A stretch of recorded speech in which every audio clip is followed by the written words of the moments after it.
It is currently in world 30th of Idis.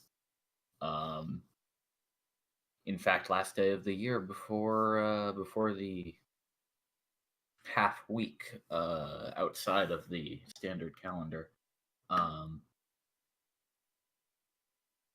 Let's run through what everybody did during their downtime. Or first, let me ask you a special question. For today, what's the most boring thing in the world?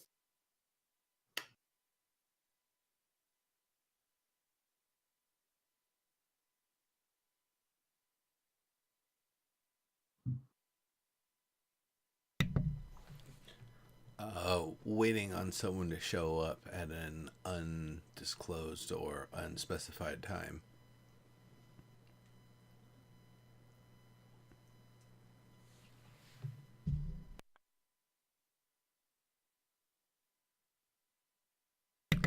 Be it a client, an informant, or even someone you're hoping to rescue or something. It's so boring to have to sit in one place and wait that you're not staying there because you want to. You're staying there because you have to. Understood. Everybody else? I think long-winded speeches and ceremony. Having to sit through somebody droning on and on when they could just get to the point.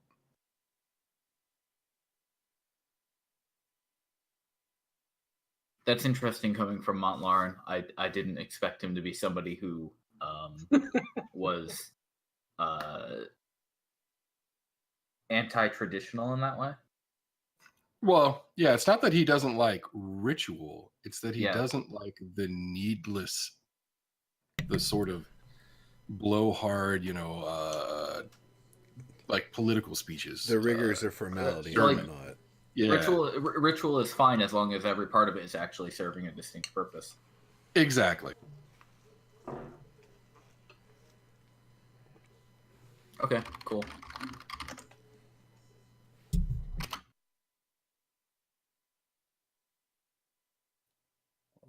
Well, honestly, I was probably thinking around the same lines as Mont'larin. Just long speeches or having to just sit there and listen to somebody instead of actually doing something. More of a man of action, I guess.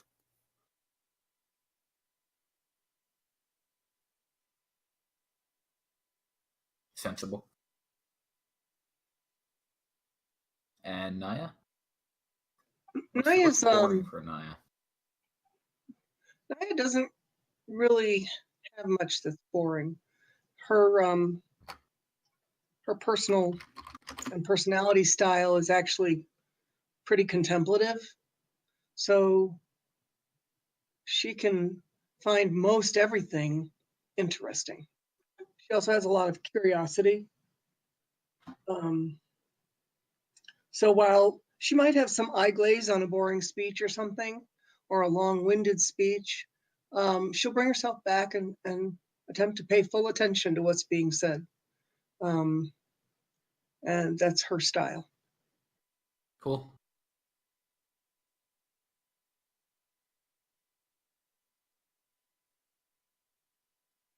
Okay, thank you, everyone. And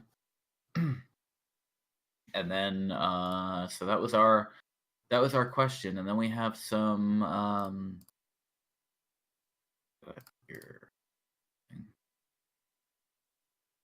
we have some items that you guys have been working on for the past few days. So what's everybody been up to since the last Redshift? I think last time Naia and Nimbus were here, we went to the fort. Zeihmar and Mont'larin. It's been a little while longer, I think. So what's everybody been doing for the past week or so? I think we would have kept on with the language tutoring. Yeah. Okay. Definitely keeping on with the language stuff. However, I would have been trying to get the rest of the marks or resources needed so I could get the create or destroy water spell taken That's care of.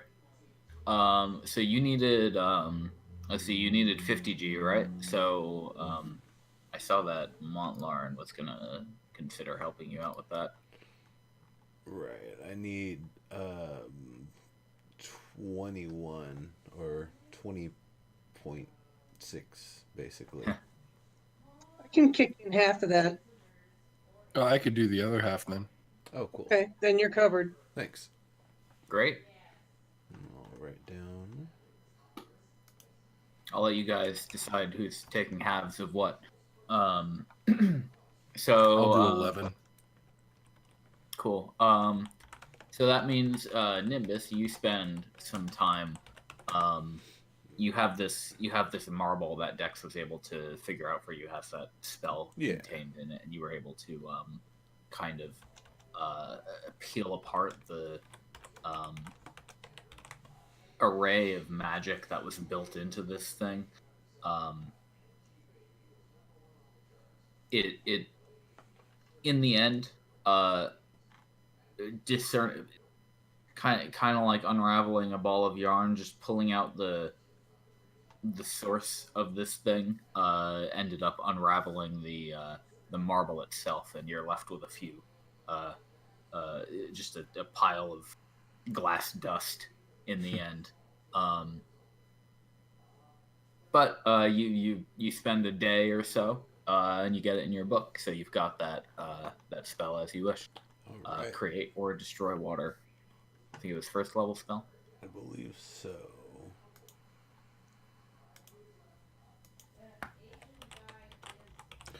So let me find that, and here we go. Drag it over. All right. And then yeah, we've got you guys all joining in on your language training. So let me see just how much time you've been able to spend. Now there was that very short Redshift, the little 3-day thing, kind of in the middle, right? Yeah.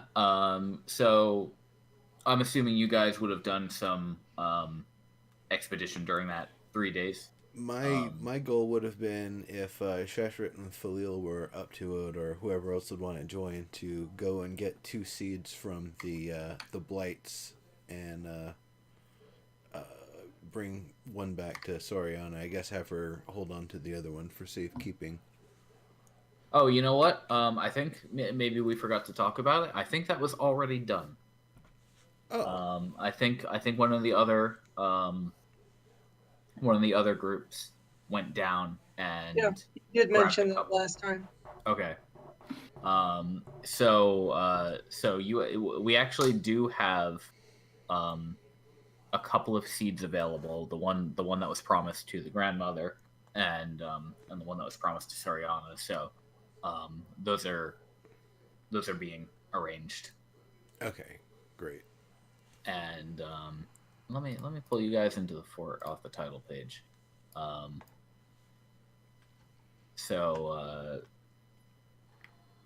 Sir, things. Is a kind of OOC question. How long has it actually been since we played? Like a month? 3 weeks to a month? Geez, how long has it been? It has been a little while. It was gonna be last week for the other group, but that got pushed back. I want to say 2 weeks. Yeah. It has been basically a month. Okay, so everyone except Zeihmar was at the session before last. Yeah, about a month ago, and then Zeihmar was at the last time Zeihmar was around was when you guys faced down. I was around for the Morio thing. Yeah, right.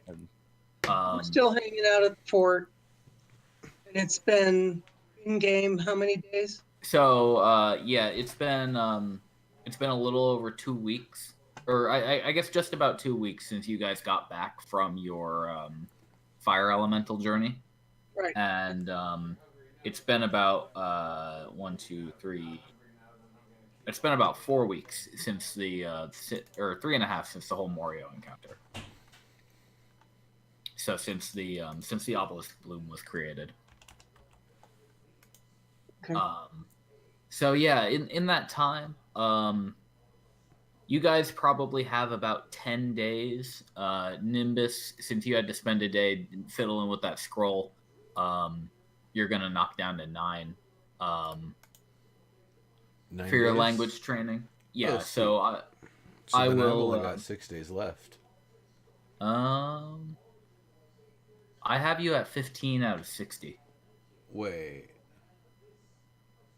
15 out of 60. You're right. No, I've got you're right. Oh yeah, you had 15 days that you've done so far, but yeah, I know what you did. So I'm assuming Naia and Mont'larin, you're both taking on Sylvan and Draconic as usual, like you said. Yep. With your downtime, cool. Yep.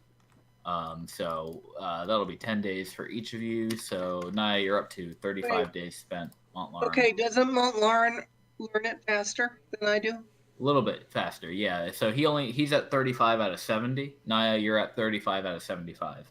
Okay, thank you. I'm gonna write this down. Cool.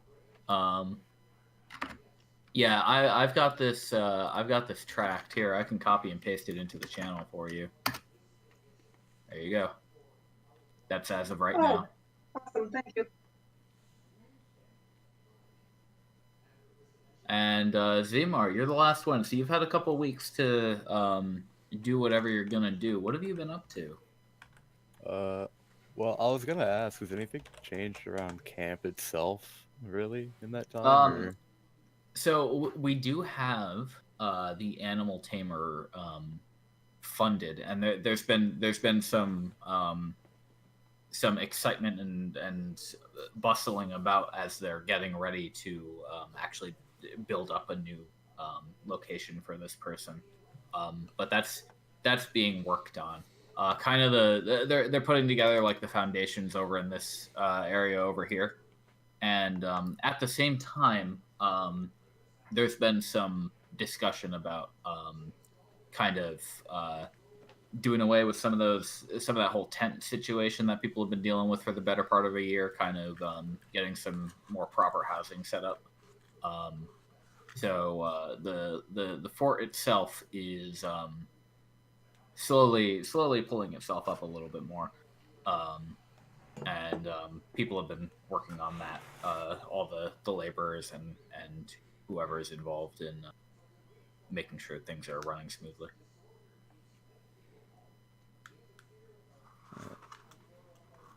Well, in my downtime, I probably would have stuck with training in the barracks for one, but also I probably would have lended a hand with the construction if I had some time on my hands. Sure. Okay. Cool. I think if you volunteered to help with that, I think I would feel pretty comfortable having the brigadier toss about 5 marks your way just as payment for you going out of your way to assist. And then we will grant you that physical D4 for today. So use it on whatever you want.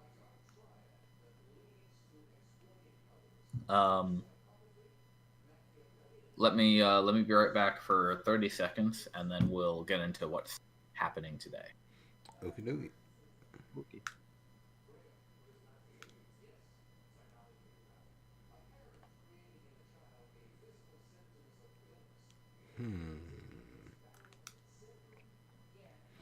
It's like 4 or 5 different things in the works. I guess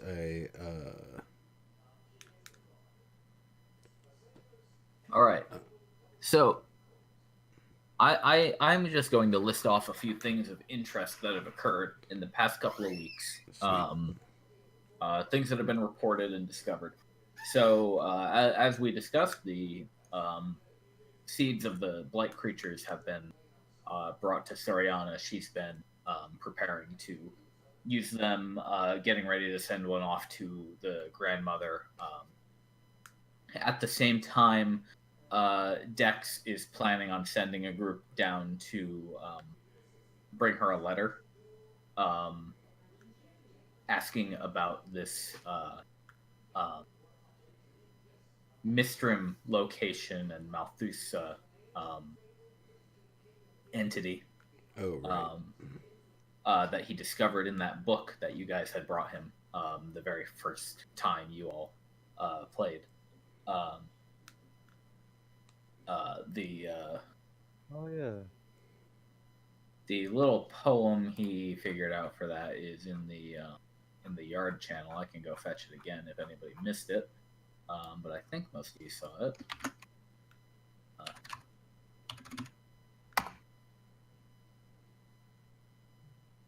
Again, this was the book that you guys found in the crypt. That was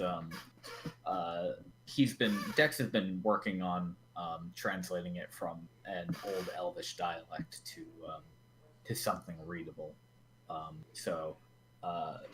Like he said, he figured, going through it, he figured it was just a bunch of fairy tales running through it, but eventually he did find a couple of things that seemed to match the existence of the grandmother, the Dryad,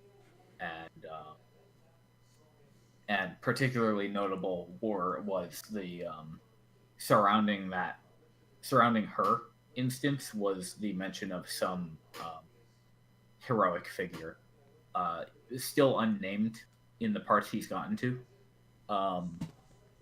but the description of this figure appears multiple times, and that little excerpt that mentions Malthusa and something about an outcome entombed in Mistrim, that included a mention of this heroic figure as well. So he thinks it's possible, especially since he knows that Mistrim was a real place, that this is a historical account and not a fairy tale. At least this particular chapter, perhaps.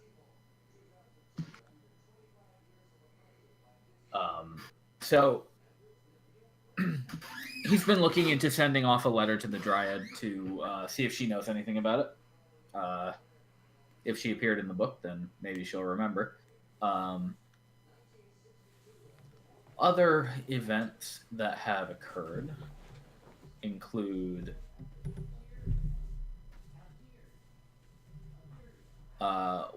two different reports from our favorite scout. It wasn't mentioned during the game last week, but 2 redshifts ago, Catelyn had been assigned to keep an eye on that metal sphere thing in the hills, and she had spent a few weeks watching it, monitoring it to see what happened. She was one of the ones who reported what it was doing and what the little critters were doing. Her report from 2 redshifts ago was that she was watching it, and suddenly all of the little robot critters kind of glommed onto the sphere, and then there was what she described as a bolt of lightning, bright enough to blind her, and then when her vision cleared, the sphere and the robots were gone. Wow. The crater was still left behind, smoldering. She investigated it. She couldn't find anything of note still there.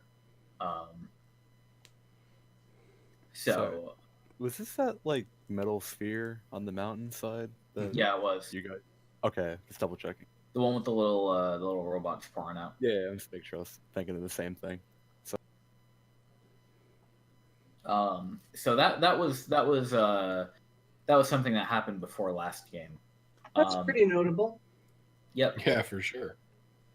Before this game, she had been assigned to go keep an eye on that fort with the fire element that you guys dealt with last game. And the news from there is that the fire elemental is still very large. In fact, she was remiss to get close at all. She watched from quite a ways afar, because this thing was basically just sitting there, burning like a 8-story high bonfire, all day and night. And Whoops. of note, was that smaller creatures, little, like they sort of resembled little humanoids, but not mephits specifically. She was clear about this. She noted that there was a difference between these and Mario's mephits. They seemed to crawl out of the ground, and then they would melt whatever snow and ice was around them. They would start burning shit, basically just like popping each other like explosions every now and then. In general, causing mischief of the fiery variety all around this fort. So that place is, last she checked, teeming with those sorts of creatures. I'm sure it'll be fine. Yeah, right. Let's see, and I think there was one or two other things. Yes, two other things.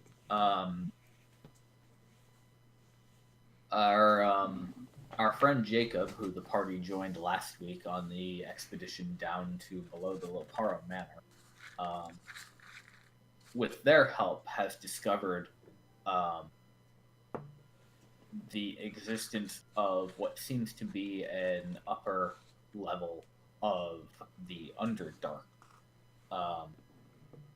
The subterranean massive system of caverns, essentially its own ecosystem.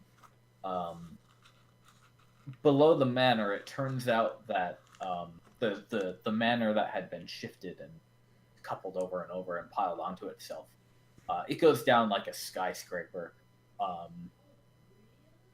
Expeditionists are able to, mostly due to the help of the people who have been exploring it and gradually excavating it, you can climb down ropes and ladders for the better part of a day before you finally reach the bottom. Damn. Jesus Christ. And once you do that, the manor ends, and the place it opens up upon, that was discovered by this team, is a cavern that stretches farther than people can see. Currently, Jacob has decided to continue his pursuit in turning this into a usable like base camp that people can go to and launch off from for their expeditions. Is there a plan to put a Veritas there? It has not been. It's been considered. The consideration is that it may or may not be worth it depending on what is available in this location. Obviously, the goal is to get as far northeast as we can, as fast as we can. Going deep is not necessarily part of the goal here, but Does it protect them from the Redshift, though? As well, people down there do feel the first wave when it happens, so it is assumed that the Redshift affects that deep as well. The thing that perplexes me is, now that we know kind of what it is, why do we want to pursue it further? The Underdark isn't like some sort of shadow wonderland. It's not a very happy place. I would imagine sealing it up would maybe be more beneficial for our safety. That has also been proposed. The Jacob, as the person responsible for organizing this, has suggested he be given a chance to investigate, and has kind of gotten Soriana on board as somebody who says there might be useful materials down there. They might be able to get some resources out of this, and he personally feels it's worth pursuing, at least for now. But definitely the option to kind of like just collapse the whole manor in on itself and get the hell out of there is always available, should it become necessary.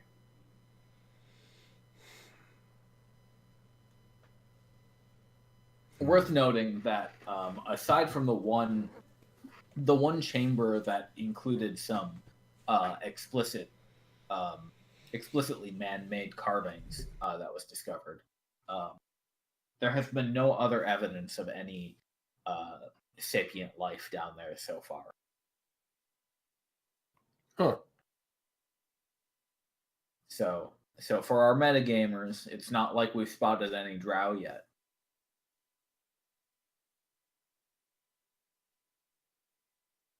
Oh, I wouldn't even expect that. Yeah, they'd probably be dead from the Redshift. Yeah, if it goes down there. Well, not to mention that's a different game. Drow?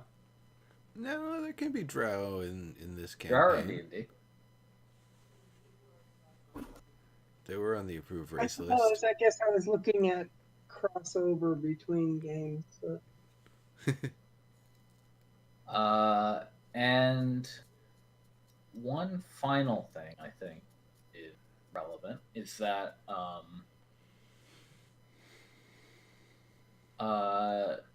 Goblin friend Angela has been has come back with news from the camp where the Nilbog creature was encountered, and apparently they've been dealing with a bit of an undead problem, which is considered a very big problem. Wait, is this the same camp or near the same camp? You said. It's the same camp that the Nilbog was encountered at. It's they've reported that nearby the camp, particularly at a site that they had previously buried some of their long dead goblin kin. They suddenly saw those goblins rise up and start walking around as undead, and this is something that our friendly cleric would very much like to make re-dead if possible. So she's been looking for help on that. Well, if there's anything I'm good at, it's killing hordes of annoying things. And we have a few of those. Yeah. Oh, and no word on Morio lately. Everything's been quiet from his region of the zone. I almost want to just go in and take down that flame skull. Wouldn't be worth it unless we're ready to put a Veritas and just, wait for Morio. The look on his stupid face. Oh, and just so everybody remembers, Naia, you do have that letter from Tilda that you got. Oh, I remember. Oh, right. Yeah, I forgot about that. I never That forgot. was actually part of the motivation for going to the forest, to get partially there. Uh-huh. Yeah, right.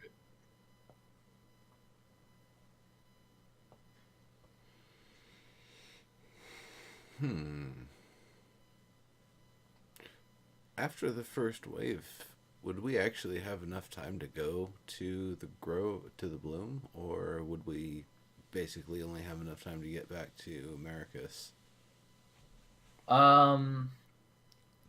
Well, you would pretty much be stuck there for the next Redshift. But then you could always, I mean, if you guys aren't playing next time, then you can always head back between them. So, Right. I mean, we can work language studies together there. Yeah. It's not like we don't, know the language. they are Right. about the same distance away. Well, the bloom is only a little bit further, so this is not an impossible feat. If you requested it, it would you'd probably have to get permission. But I think the brigadier would probably say, as long as you think you can be speedy about it and don't get sidetracked by something. Well, yeah, that's the main worry, is that we're heading towards it instead of away from it if we go there. But it does take several days for it to expand far enough to cover that area of the zone. So, right. Is another team already planning to take the seed over there? if that's something you wish to do, you can take the song. It would be for the sake of doing it safely, but I think it's a little bit less of a a hazard that needs to be guarded by a large group than 2 wagons full of all of our stuff and a Veritas. Right. Right. The seed you can you can put that in a backpack. It'll be fine. Right. If another group was ready to do it, to be honest, I'm more than happy to help the goblins. We had kind of first engaged with them. Well, not first engaged with them, but first tried to actually make diplomatic relations with them. And I figure we can continue along that track. Plus, there might be a little bit more to it than just some errant undead. Yeah, I'm kind of inclined to check it out myself. I sort of feel like the Nilbog and then undead is maybe just a little too coincidental for my taste, so I'm curious what's going on. Right, and I don't know that somebody can, cast the spell of Nilbogism upon a goblin, so it would have to be some non-conventional aberration, whatever it is.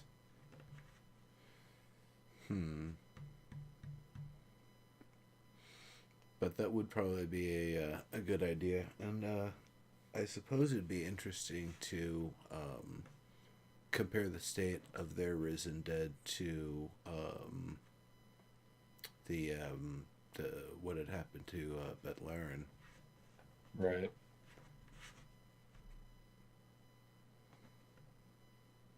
Well, I was gonna say the same thing about the Goblin camp, actually. That with it being the same place that Nilbog showed up, there's probably more to it. So I'm all for that idea as well.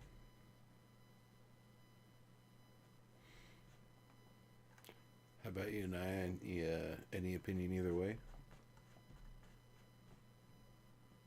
No, I think your logic is reasonable. That's just a little too close for comfort. Something else is happening. Yeah, I kind of feel like any undead is probably too much undead for us to want to leave around. Right. Yeah, I agree. And if nothing else, it'll help relations with the goblins, I'm sure. Exactly.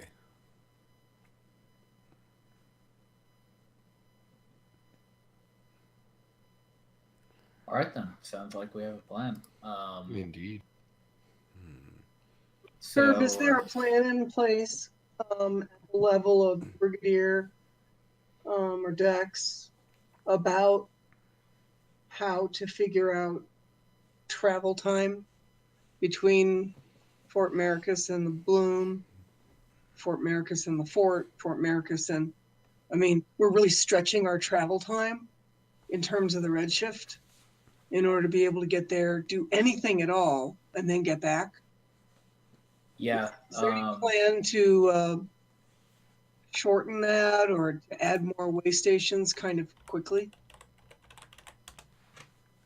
Otherwise, we're Well- going to spend a large amount of our time traveling to get somewhere to not be able to do much at all, and then having to head. That's that's kind of why we want that or wanted that fort. Really, that was why it was an ideal location. It's just a couple days away from Maricus, and it's especially at a good between point between the Bloom and the Veritas. So if that was still something that was possible to obtain, that would, assuming it's still intact after the fire elemental's done with it, that would still be a pretty ideal site of a smaller camp with an obelisk of its own. General philosophy the commission's been looking at so far is that trying to build up a fort from scratch again is probably pretty hard, and just if you tent out in the middle of somewhere with an obelisk between them is not very defensible. Yeah, I think that's right, but that fort is like blasted into smithereens. I mean, there's not even like a roof. Well, the roof is gone, but if the walls are still standing, there's a lot to be able to work with still. Yeah, that's the Nimbus. Nimbus makes a good point on that. So I mean, it's certainly considered less valuable than it was originally when it was originally found at this point. But it's still one of the okay choices. I mean, there is always the chance that the Loparo Manor makes a good site as well. That could be done if people wished to have access to that. Honestly, if it weren't for the fact that it's not gaining us too much ground, taking Morio's home seems like it'd be a good point. That would also kind of extend us out a different direction. And if you had some way to deal with that teleport circle as well. I mean, I'm still pretty sure if it's filled with rubble, it can't be used, and Yeah, we can make that happen. That's not a problem. I'm more worried that all of the rooms full of all those materials are just hordes of mephits that we're going to have to obliterate. Right. But taking them out while they're still in their kind of latent state and ambushing them, basically, I think we can basically handle it that way. They're small rooms relative to the amount of mephits, just need to blast everything in sight and probably be good. Use the doors as bottlenecks, exactly. Yeah. So, in short, Naia, there are plans, but the commission hasn't found too much that is going to serve as a useful jumping off point just yet. Yeah. Okay. Thank you. If you have ideas, they're accepted. So once the I think going after Moriel's place is a good idea, but that's going to take some work. That's going to take some planning. What were you going to say? Mont'larin? I was just going to say, once the animal trainer is set up, we should be able to get horses, though. Right? Yep. So we'll at least be able to move a little faster.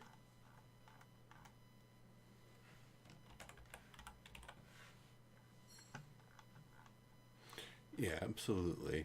That'll definitely help with getting around, and honestly, we won't need to, have as many days of camping in between. That'll probably help things out a lot too. Right.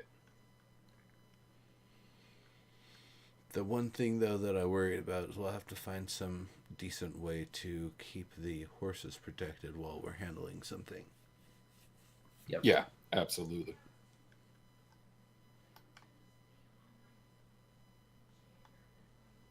Yeah, it's good use for pitons. How's that gonna keep something from eating horses? You just stake them to the ground. I mean, don't worry about the horses getting eaten.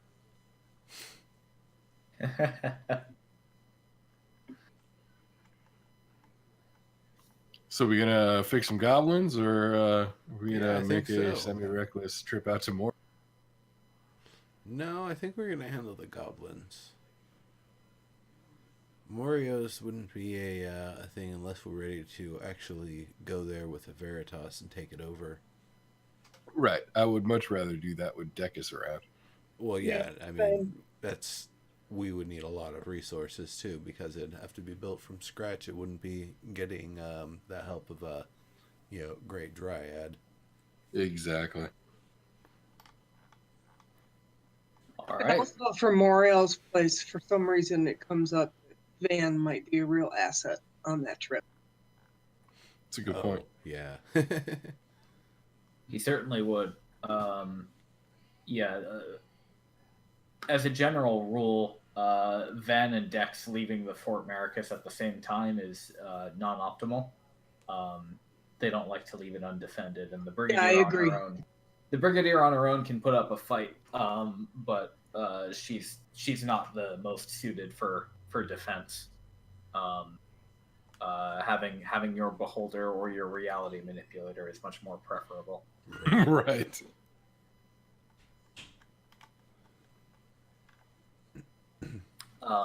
But yeah, let's go help some goblins. Ready to go? Yep. Hell yeah. All right. Oh, wait, let me pick up rations first. The bats. How's that research going? Well, I think we talked about this. We talked about it. Was there anything else since then, or was that pretty much it? Yes, Mont'larin, you can hit long rest. That's For a the good bats, not anything in particular came of them. Really, it was. It was interesting to see the different sorts of shifting that had occurred. There was a large variety in the swarm of creatures. Apparently, every single one had a completely different sort of mutation to it. But aside from that mutation, they were otherwise normal. There was no whatsoever discernible pattern to these mutations. It wasn't like they were some kind of puzzle that fit together. Seemed random. Interesting. It didn't seem like something that would be reversible by any conventional means available. Oh no, these creatures were their bodies were wholly changed. I mean, one of them had its wing bones completely converted to steel. Gotcha. That's just the joints and tendons and everything were all built around this like flapping airplane structure now. Maybe Pontus and Smithy should check that one out. Oh, I think she tossed that one to Smithy, yeah. Yeah, the rest of them, any further experimentation, keeping them a sample, seeing if, I guess otherwise if Pontus can do anything useful with them. Or if, maybe preserving them and sending them along to the Empire would be a good idea so they can keep it as, curios. Research specimens. Yeah. Not a bad thought. That's actually probably the best use of them. Okay. So, right now,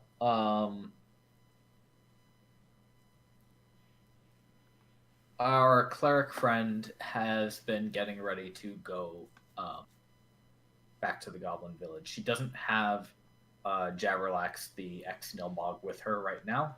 He's with his people.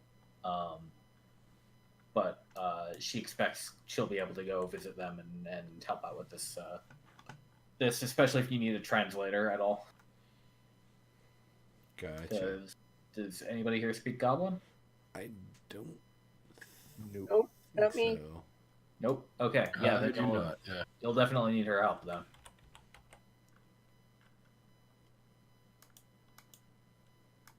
So if you tell her that you're going with her to deal with this undead problem, she's ready and raring to go. She's in crusade mode.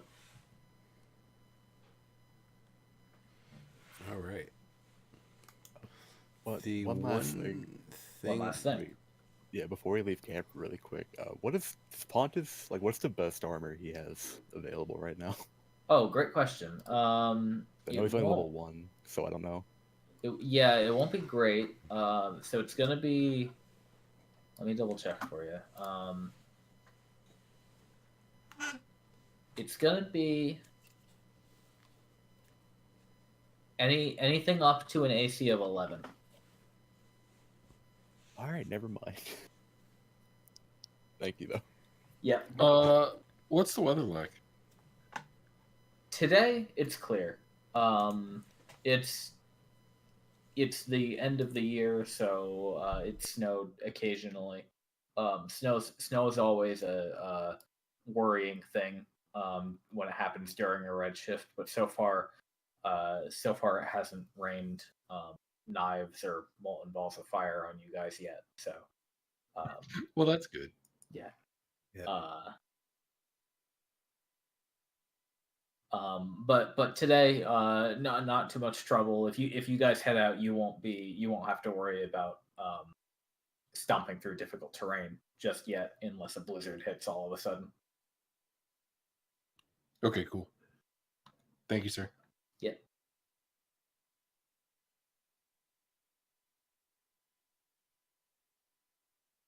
Shall we to the map? I'm ready. Good to go. All right. You guys on the world.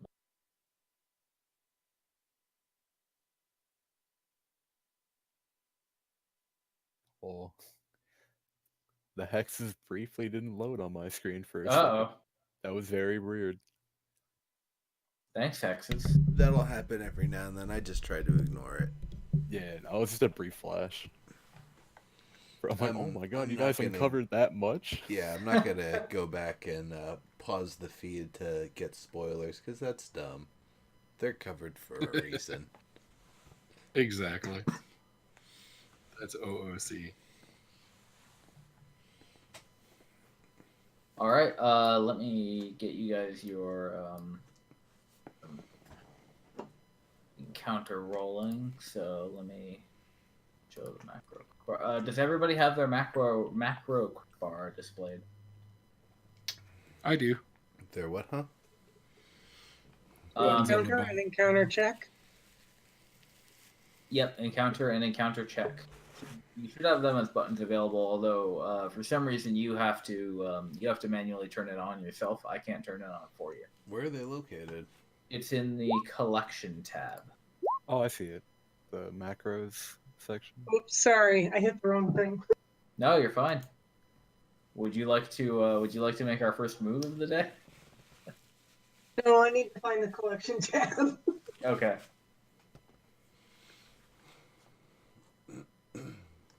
Zeihmar, did you find it? Yeah. Cool. Thank you. Yeah, the encounter check will be the one you roll 3 times a day, and then if you get a special number, then you can roll the encounter button. And just so you guys know, I'll update this map for you later, but we got a goblin village up here. Yeah, that makes sense. How many days is that from fort? Let's see. 5 maybe? No, 3. About 2.5, it looks like. Or actually, just about 2. Okay. Can we get rations, please? Yeah, you guys can be loaded up to 3. Excellent.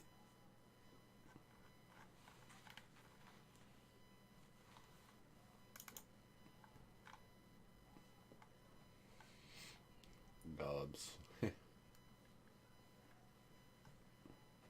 Gobs indeed.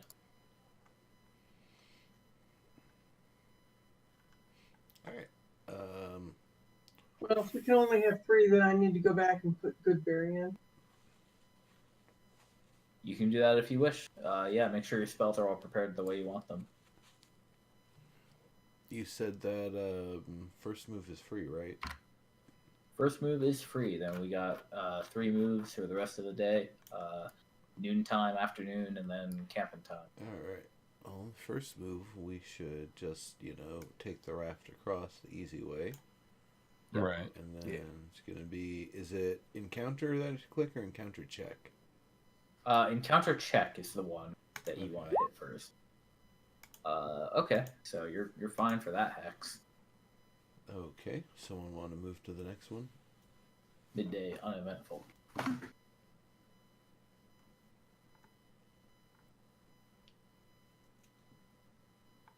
Afternoon is uneventful. While we're going along, I'm specifically looking for any evidence of weird magical oddness, like the soap or the errant storms or other sorts of things that we've seen in this area. Got it. All right. Somebody else want to move us? Yeah, I got it. Okay. You guys set up your camp, kind of close to the riverbank as usual. When you come through this way, nothing of particular interest happens overnight. I assume we have all of our tents and bedrolls and stuff already arranged. Nimbus is carrying them. Yeah. Right.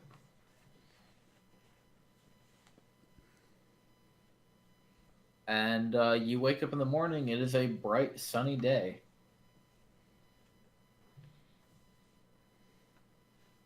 Ready to pack up camp and keep moving. All right. So yeah, it looks like you'll have one more full day, and then you'll be able to hit up the goblins in third morning.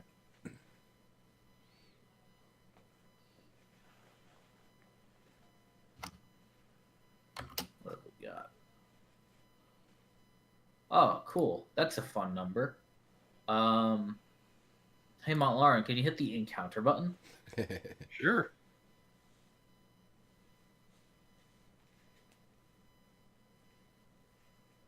That's a lot of high numbers there. I know. I kind of feel like I've wasted them. Yeah. Not if it's a gold tusk boar or whatever. You guys actually bump into some goblins. Oh, wonderful. When they see you come over the hill, they chatter amongst themselves, but then Angela waves to them. They recognize her, and they come join you, and they converse with her for a bit.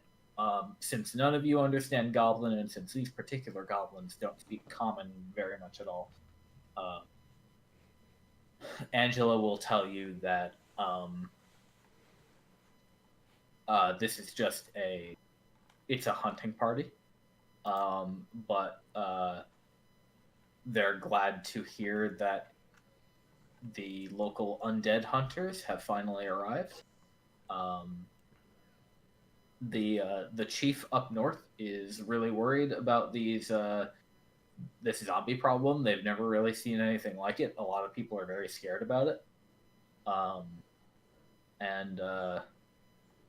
Yeah, they're relying on you to help out.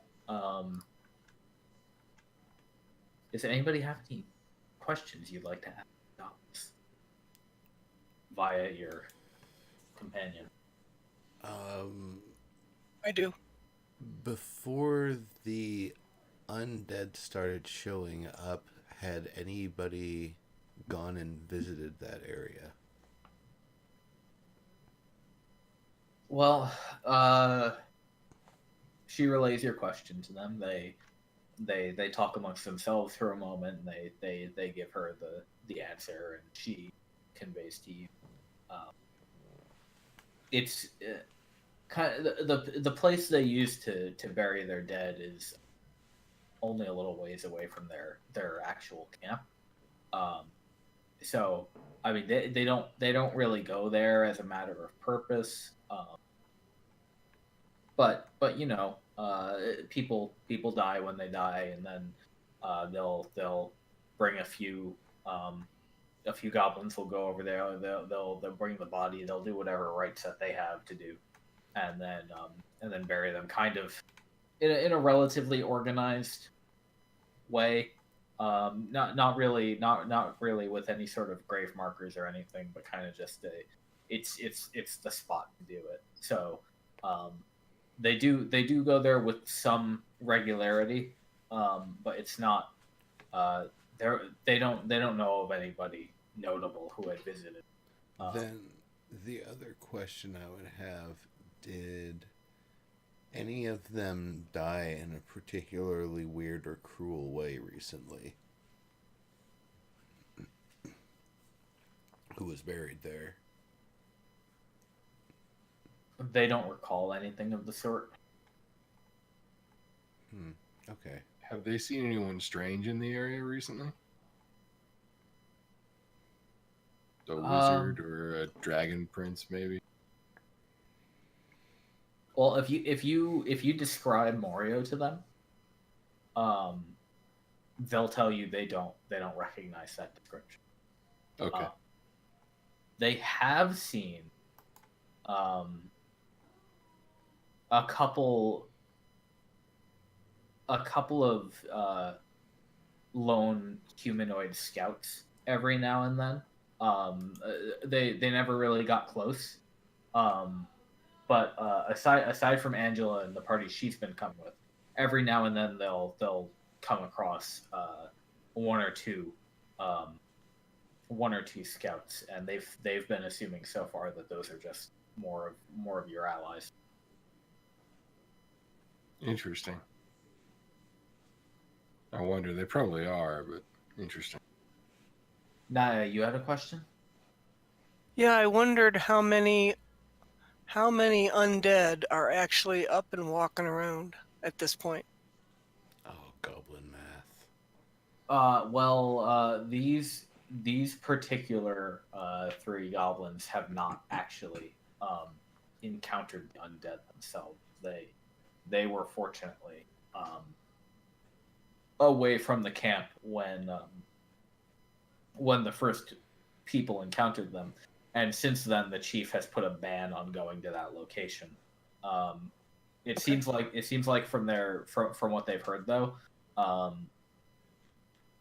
there's maybe a dozen of them, and at least so far they're said to have not moved very far.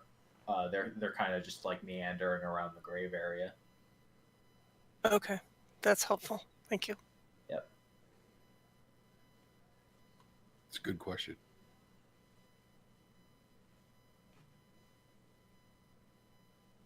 Yeah, I don't think I have any more questions. Okay. I don't have any more. I'm hoping that the chief will have more information for us. Cool. Yeah. So you guys, we'll say you spent the time hanging out with them for lunch, and they will part ways with you, get back to their foraging, and wish you good luck. Oh, how did we forgot? How did we handle rations for the previous day? I had one of mine. Oh yeah, I would have just used a ration. Yeah. Okay. Everybody who didn't, please go ahead and do so, and then we'll move on to the afternoon time for the second day of travel. Whoever wants to move. Let Ration start. me remove those and switch it to actual rations. I don't know why it does dart. Fortunately, your afternoon is uneventful, and you are coming up on the rolling hills of the Goblin region territory.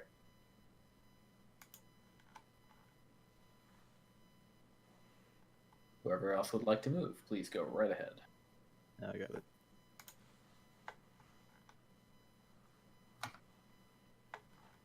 Okay. You guys set up your camp in a nice little alcove. You are not bothered by anything through the night. And morning break. Weather remains perfectly clear.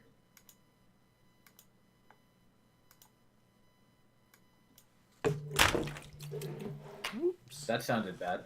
Yeah, No doubt. no You're right. biggie. I'm gonna go ahead and use another ration, by the way. Okay, Yeah, yeah. same. Everybody I did please. too. All right, and we are on to Gobs. So while we're here, we'll just bring you guys into the area for these goblins. Some of you might have seen this previously. Others maybe not. This is a slightly fortified camp built into a valley area between two hills. Can you guys see the map, or do I need to put your tokens on it? I can see it. I see it as well. I see Okay, it. great. I'm not going to put your tokens on it because we're not going to be doing much here. We're gonna move on shortly. Right. So, with Angela as your guide and acting as your translator, you guys are basically allowed to walk right in. There's a bugbear who's the chief. Maybe a dozen or 24 goblins living here. One of them is Javerlax, your commission's recent friend. Anything in particular you'd like to do while you're here? I guess taking a look at their kind of eyeing their art and culture, and if there's any music going on, trying to key in on that a little bit.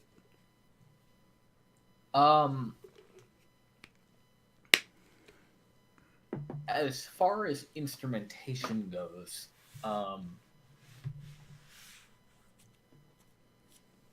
you would be looking at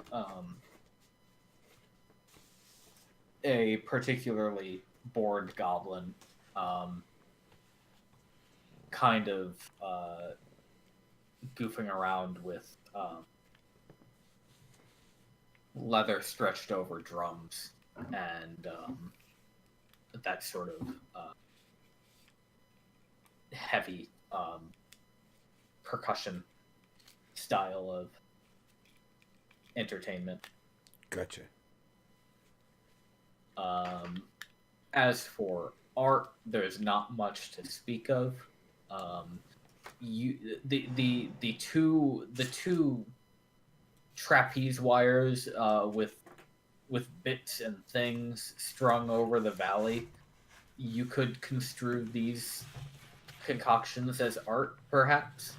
But they also look like they're just useful items strung up above the camp. Perhaps safe, or perhaps to put them on display, unclear. I would wager to keep them safe. Last time we were here, we sat on the ground for a while. I mean, we sat Negotiated. on the No, ground that was the other outside. camp. Yeah, Yeah. but I mean, when we Last time negotiated our freedom. we met with them, yeah. Yeah, wasn't interesting.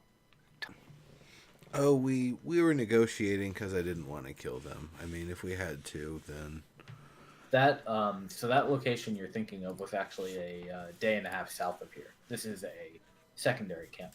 right. Okay, This right. is where they tickled the Nilbog. Map into does look submission. familiar. Yeah, exactly. Slew him with stand-up comedy. Shtick. What did you say the Nilbog's name was again? Jabberlax. It's Jabberlax. Okay.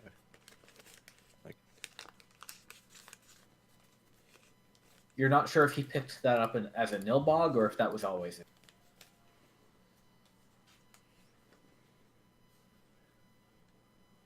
Yeah, we never did ask. Oh, I don't know if they'd be able to tell us.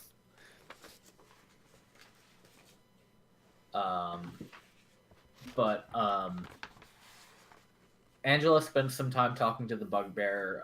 She tells you she's letting her know that you're here to help with the undead problem. She's getting the current information about it. Basically similar to what you found out from those goblins you encountered out in the field. That there's a grave site location not too far from here, a little ways north. Used frequently by this group, but the chief has banned anybody from going in that direction for the past 2 or 3 weeks as they've been encountering these undead. Fortunately, none of the undead have come far enough south that they've encountered them at their camp, so they feel pretty safe still. Are they migrating at all? Or are they just staying?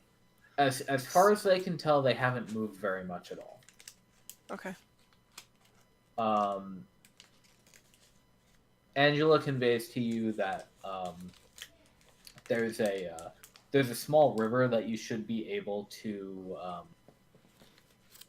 find north of this valley that you can follow for a bit, and there's a particular fork where the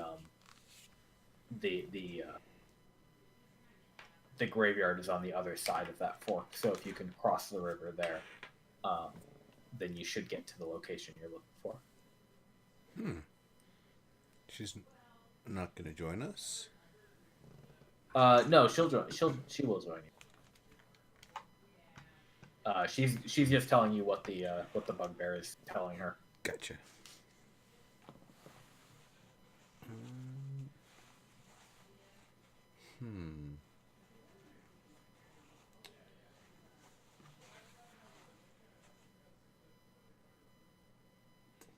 Alright.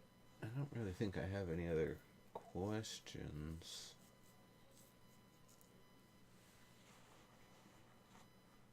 And all the materials of everything kind of looks like stuff from around the area, right? Nothing looks like it's kind of from out of here. Yeah, correct. They've all got well, you think you recognize in the valuables up above, you think you recognize a commission logo from a box or a crate, but you assume that's from the 1 or 2 times that the goblins had actually raided some of your expeditionists before you built this truce with them. So that's kind of just been let to lie. They're not gonna bother it. It's on the side of like a piece of wood or something, or in a like if one of the crates, one of the big wooden crates up there has the Empire's logo on it. Not that we want to take the box from them. I just kind of want to know what's in it, if the original contents are still in it. Do you want Angela to ask? Yeah. She asks and conveys to you that it sounds like, according to what the bugbear is telling her, it's clothes mostly. Gotcha. Okay. And then with that knowledge, you look around the camp again and you realize some of the goblins are wearing, especially the bugbear, clothes that are a little bit nicer than you would expect. You would I'm normally glad they experience didn't take goblins offense to at the question. Well, I mean, it's not that we want to necessarily take it. I just, for our own accounting purposes, to know what had been in the box.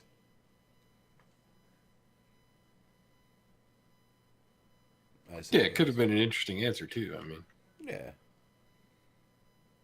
I mean, for all we knew, it was full of, old dirty glasses or something. No idea, but it's good to know. All right. Well, I'm ready to respectfully crush some undead. Yeah. All right. yeah, at least try to figure out what's going on. All right. Let's do it. When you leave, you just notice for a second that Angela and the bugbear chief share what you assume to be a goblin-ish sort of handshake situation. They both take a moment and kind of slam both hands on each other's shoulders and hold for a second and then part ways.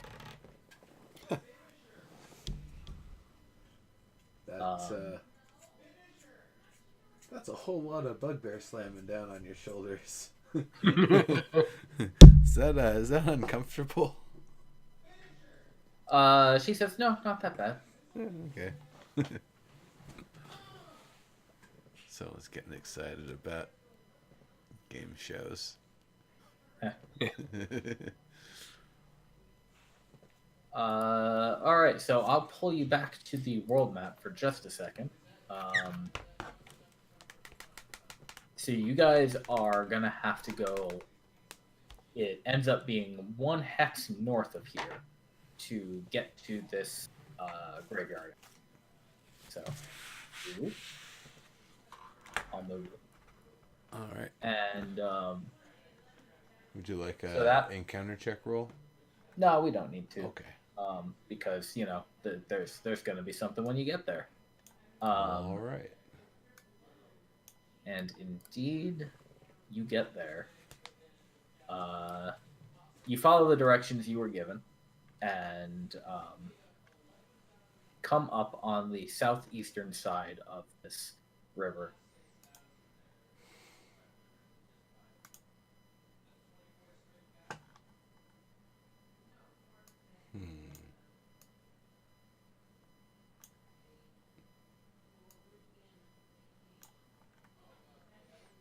Oh, everything's revealed. Yep. Yeah, you guys should be able to see everything. I guess. What are the black things? How much notice did I have that Line we of were sight. getting close to this? Like, would I have known 5 minutes away before we were here?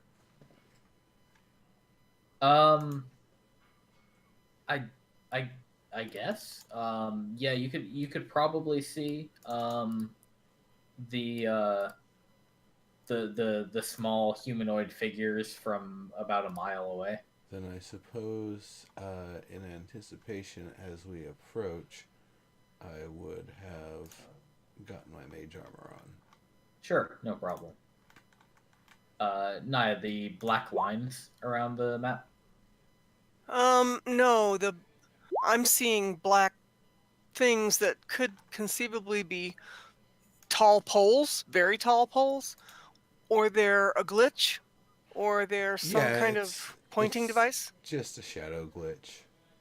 Are they? Yeah, so they're your blocked line of sight. Anything in the black area you can't see because it's blocked by things on the map. Okay, Yeah, it's yeah. just As you they're move around, they're small enough but long enough that it didn't fit in context with the whole rest of the map. Got it. Yeah, I only realized because I was watching it move while Sir was putting my token down. Yeah. Mine's still all black, actually. Why though? I don't know. I tried to refresh because I wasn't sure if it was on my end or not. All right, I'm trying to open your. Oh no, Roll20 has decided I'm not allowed to open your character sheet, so I've got to refresh. All right, I'll fight blind. Don't worry. Okay, cool. That's normal now. Fuck off. Okay.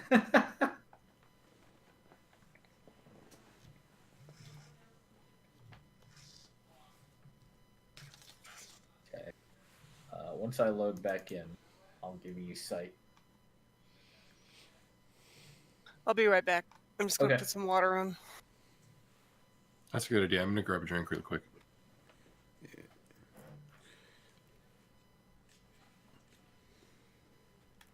Has sight. There you go. So I'm trying Yeah, to there we read the elevations here. Are we towards the top or the bottom? You are toward the top of a small hill. Okay. Every line of elevation you could say is about 5 feet, as Okay. usual. Cool.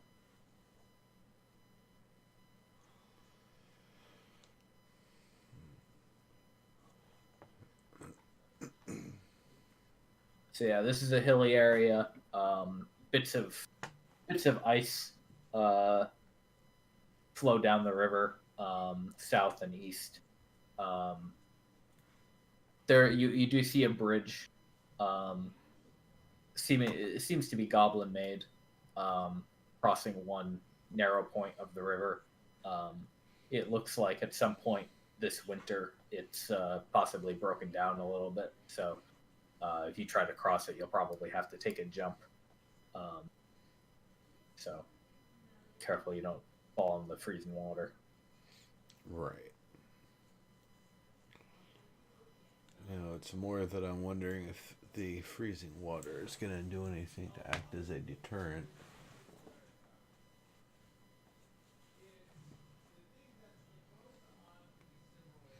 I'm back. Which, Ugh. if they're hanging around near cold water and they're going to have to go through it, I have to imagine there's going to be some resistance to cold. Just OOC. Could be wrong. Lovely. Could be wrong. But you burn the undead anyway. Generally. I guess one question I would have for Angela is if she's got the means and rights and everything to reconsecrate this place once we're done with it. Or if that's something that's going to be up to the goblins to do, should they actually have the ability. She says, well,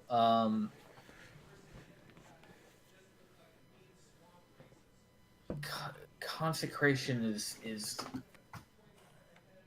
a little advanced for what I'm capable of, but I think if these undead were created thanks to the Redshift, I think as long as we can annihilate them, the goblins should be able to handle everything else on their own. They're just, well, they're not as suited for war as we are, right? So we'll do our part, and then they can do theirs. Fair enough.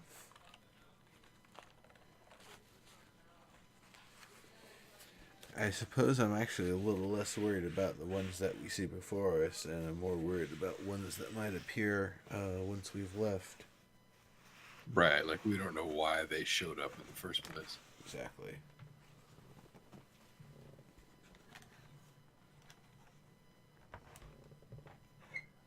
Well, I'm certainly willing to take the time to find out. But first, I think we'll have to deal with the present threat. Yeah.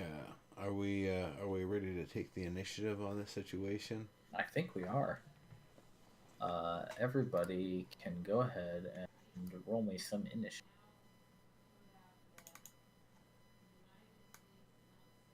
All right. That and bird has got. Oh wait, which one did I roll? Oh no, that was. I clicked the death, but I had me selected, Whoops. or inverse that rather. You know what I'll do? I'll just delete yours and then just do it again. Okay. Alright, you do this one.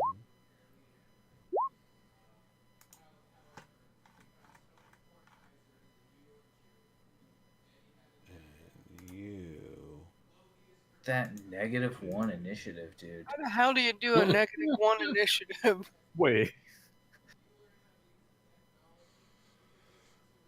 Boy, oh boy.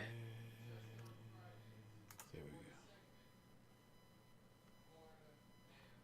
That is a very -1 is like you're hiding in the corner. right.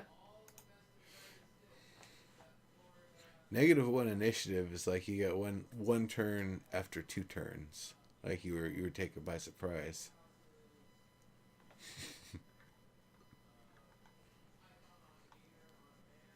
I didn't even know it could go negative. That's just... Yeah, me either.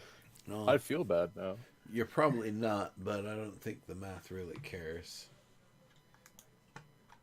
Yeah, it's still just lowest number goes last.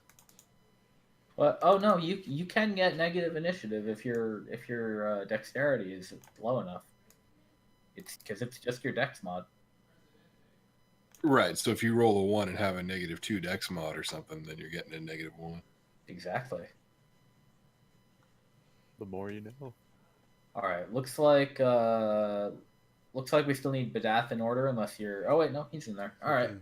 All right, we're good to go. Nimbus, you're up first. Do a thing. All right. These zombies are shambling around, not doing much of anything. They haven't really acknowledged your presence yet. They are all goblins in various states of decay.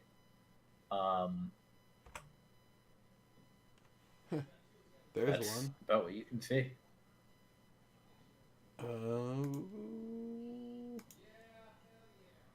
Well, let's see how flammable the poor things are.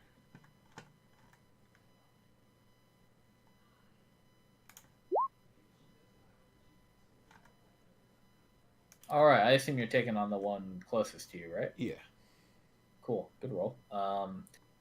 You nail it with a firebolt, and it takes 10 fire damage. Yay. And now it notices you, and roars a goblin roar and starts plotting in your direction. As it would. Zeihmar, you're up. There's one coming. Alrighty.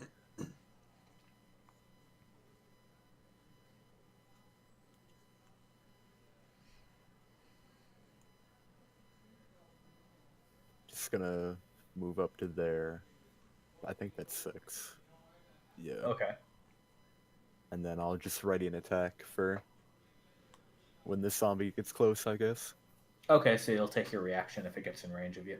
Yeah. And your range is 10 feet, is that right? Yeah, I still have the glaive. Okay, cool. Angela will step forward.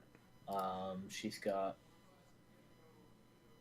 her prayer beads at the ready.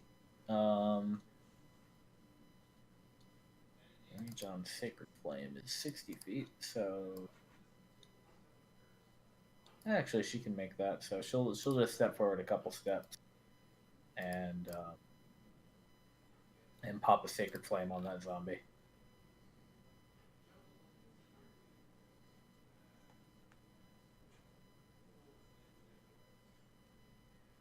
Nice. Oh man. Yeah, so it takes some 4 radiant damage. She lights it up.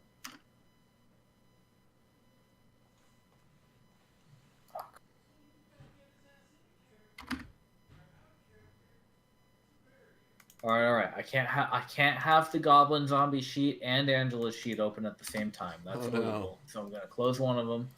Open one on your And- phone. I don't have that power. Oh no. All right, there we go. It's Badath's turn. All right.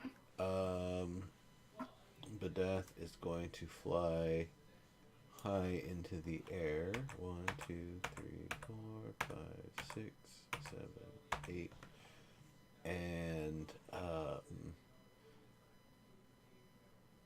just kind of, I guess. Actually, how tall is this tree over here? Average tree height, 20 feet maybe. Okay, yeah, I'll perch on top for now. Okay. All right, some zombies get to take their turns, so they're able to move a little bit. So this one's gonna go 2, 3, 4. It's gonna just like wade into the water. It's a goblin, so it's short enough that the water goes over its head.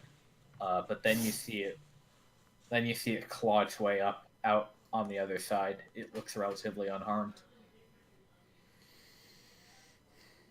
And then you see much the same over here. As I suspected.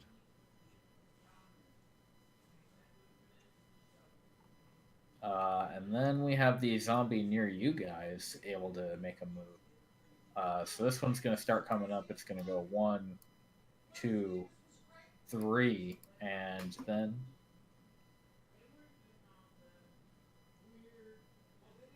Where's the others? Hey, that's a hit. That's not a kill, unfortunately. You managed to get a good slice on it, but it's still standing and still moving. So it actually gets close enough to take an attack on you. So this goblin slams into you. Does a 14 hit? Yeah. All right, you take 5 damage.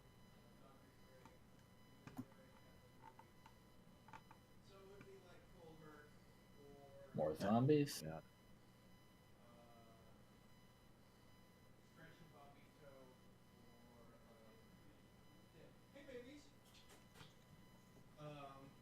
This one kind of pushes its way through this ice flow. You see it kind of pressing through that chunk of frozen water as it moves, and it's just in the river when its turn ends. And Naia, you're up now.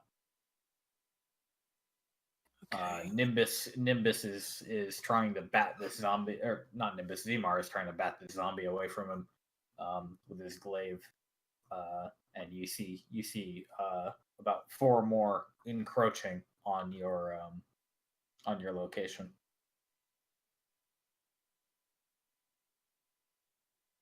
I think I'm going to stop right there and do...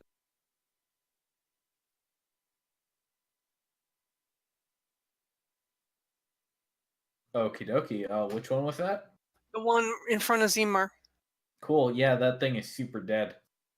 Sweet. That was kind of a nice Nice. crit. Re-dead. So down it goes. Yeah, you how does that play out narratively? Tell me. It's the luck of the hit. How many times do I throw a produce flame and it's worth nothing, or it fails, or it only does 1? And here, this time, we probably didn't need that much, but No, you didn't. it's the luck of the hit. I mean, it was burnt, sunburnt, and slashed, so you had a lot of wounds to work off of there. Yeah, what I was looking at was actually counting up the damage it has taken. So that one took 26 damage to die.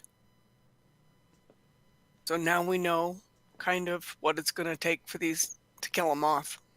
Yeah. Would you like to take a bonus action or any further movement? No, I think I will stay where I am. All right, Mont'larin, you're up. All right. The undead approach.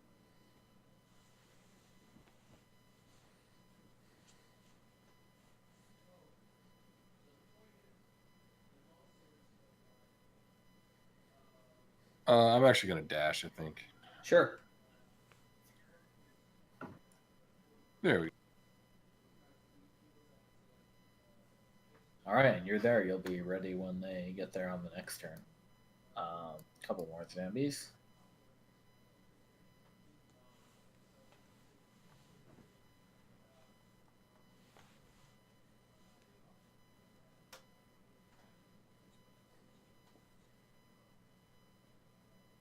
And we're back around to Nimbus. All right. Moving back up. 3, 4, 5. See, they're all coming. If we can, the more we group them up, the more potent my spells can be. Yeah, and the more I can do fairy fire. Yeah. Let's see. Gonna.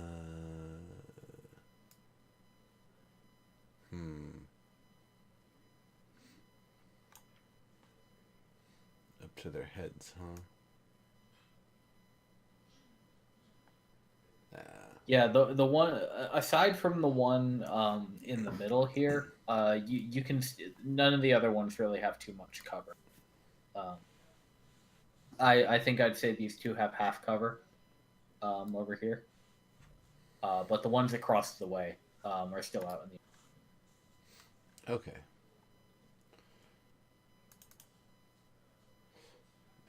I think this one that's starting to claw its way up is the one I'm going to shoot. One over here. Okie dokie. So yeah, he has half cover, so he'll have +2 AC. Oh, how far down is it? It is like just pulling itself up out of the water right now. So you can like see its head and upper torso basically. Oh, well in that case, then I'd probably shoot at that one that's standing on the ice. Oh, sorry, that one's not on the ice. It's like below the ice. So that one is actually super underwater. You're probably not going to hit it. I'd give that one 3/4 cover. So. And the other one along the top. So is this one still not in yet? He is about to jump in. Okay, probably that one. Take the best shot I can get. Cool. Or shamble in, Whoops. as the case may be. Never mind. Happens. Draw my dagger. Cool. Okay. Zeihmar, you're up again. What would you like to do?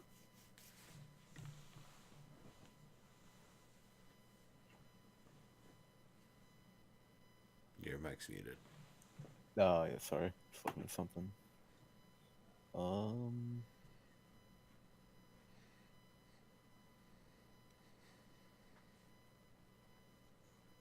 don't really want to move up, because then all these guys are just going to come across the river and beat me up again. So, I think...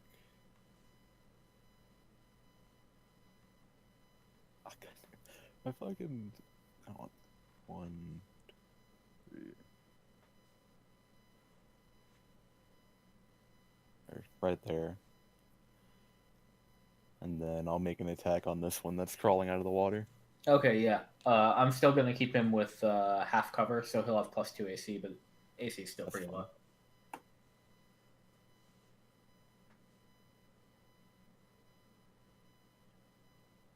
Hey.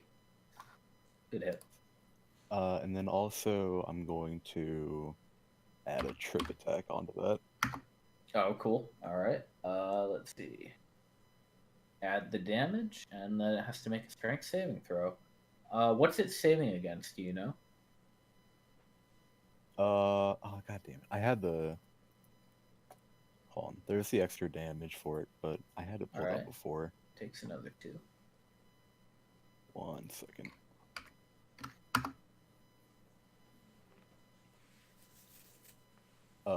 It It's- probably fails.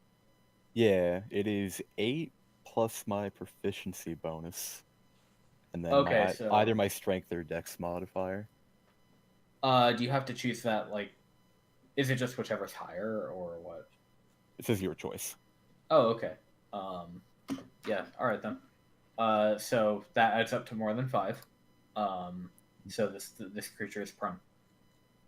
You managed to get him when he's coming out of the water, and you just trip him over, and the zombie falls on the ground. Just poke him back in. Then I think that'll be all for my turn. All right.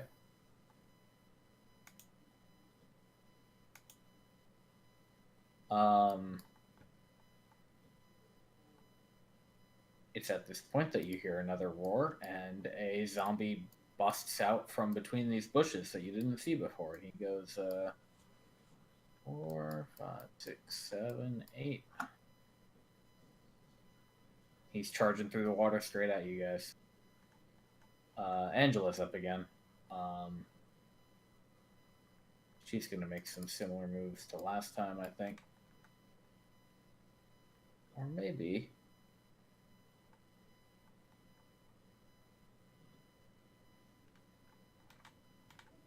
Oh, you know what? She's going to pick...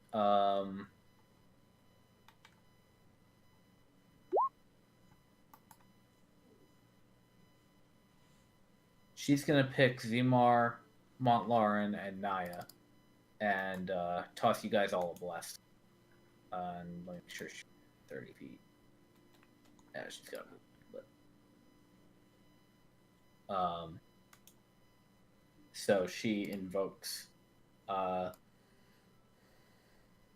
she invokes the goddess of love and mercy and asks to bring forth divine aid, and you guys can add a d4 to your attack rolls or saving throws for 1 minute. Wow, cool. Can we only do that once, or just... Nope, it's the entire time as long as she maintains concentration. Sweet. And Badath is up. Anything from him? Yeah. Now that they're starting to come out, he's going to fly. Let's see, 1, 2, 3, 4, 5, and basically kind of be circling around here and like cawing and squawking, but a fair height up, like, you know, maybe 30 feet up. So it's definitely getting their attention, but they're definitely not able to reach him. Okay, got it. So, so this zombie who got knocked prone, he crawls up towards Zeihmar and gets up on the way, and then just kind of uses momentum to just try to bash into you. Whoop. I'm gonna protect him. Cool. Let's see. So use your reaction, disadvantage. Okay. Be right back. Water's blowing. Okay. That's gonna be a nope. Nice. And since it missed, I'm gonna riposte. Okay. Make a melee weapon attack.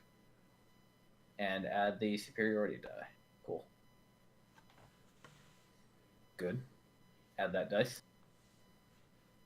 Hey, that's just enough. I was about to ask if I could add the D4 too, but alrighty. Oh, well, the G4 goes on the to hit, not the damage. Oh, okay. Yeah. It's like mini bardic inspiration. Alrighty. Thank you. So yeah, you basically the way this works out is the zombie attempts to grapple itself off the ground, scrabble towards you, lunge into you. Mont'larin steps forward, bashes it with his shield. You turn around it and you just cleave it down where it stands, and it is removed from undeath. Hell yeah. Zombie number 3 has a turn. It gets to go. Let's see. Let's make a little wisdom save and throw for this one. This particular zombie gets successfully squawked by Badath, and kind of just meanders over to the bridge and crawls up on top of the bridge, nice. and gets distracted by that. The other zombies proceed.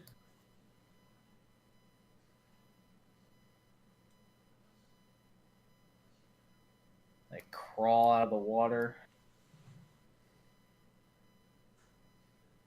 And they are coming up at you.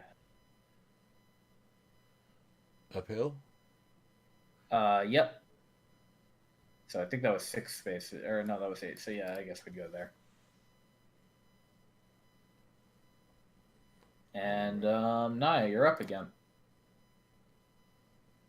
Bah humbug on the spacing. That had a lot of promise. Oh, what do you mean? For fairy fire. Oh. I was thinking, oh, there we go. There's 3 together. Shit. Then he walked away. Okay. He's too fast. So, They're taking their dash actions. yeah. So this one next to the dead one, kind he of just catty crawled out corner of the from river Nimbus. Yeah, the and one that just rolled up the hill. Yeah, that'll be my target. Okay. And I want to remind you, don't forget that you do have powers including Wild Shape and Dragon Breath available to you. If you ever I have not forgotten them, but I think Okay. in this environment, anything cold is not going to be very useful. So I'm also kind of saving my spell slots for heals.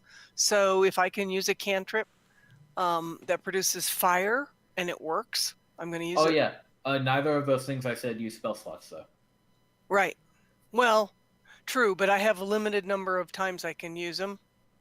And Yes. right now, she's more valuable casting a produce flame than she is wild shaping. Okay. And I really don't. I just wanted to make sure you remember. Yeah, I all of don't your think powers. a dragon breath is gonna do anything against these zombies. It's a better AOE anyway. So if you're just Yeah, doing a but single it's target, also then one of those where I'm not sure I want to try it, Uh-huh. since I think it's kind of doomed to fail.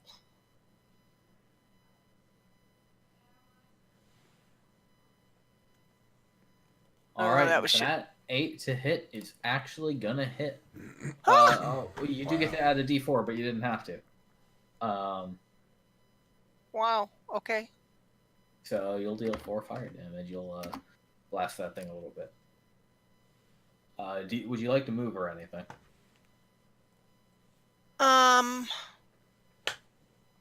No, I think I will stay right where I am. Okay. Mont'larin. All right, I think I'm gonna move 1, 2, 3, 4 here. Okay. I'm gonna attack that zombie with this longsword,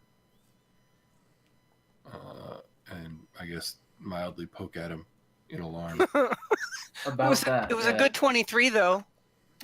Yeah, it was a well-targeted minor poke. Don't you hate when that happens? Man, a nice big number that does nothing. Yeah, well, you hit it well in a spot that didn't matter much. Right, Yeah. exactly. And then I'm gonna, as a bonus action, Shield of Faith Nimbus. Okay, cool. Thanks. So you'll be under concentration. We've got zombie at initiative 3. He has a little move. 1, 2, 3, 4, 5. He'll get up about that far. Zombie number -1 gets to 1, 2, 3, 4, 5, 6. Just pull himself up out of the river. So they're piling up on you guys. And back to the top.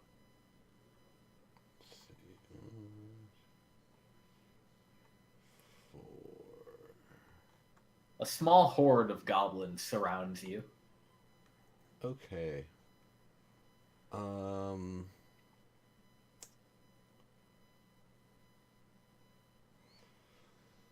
So what I'm going to do is step back here and ready shatter. And my trigger is when I believe enough have grouped up. Okay, how many is enough?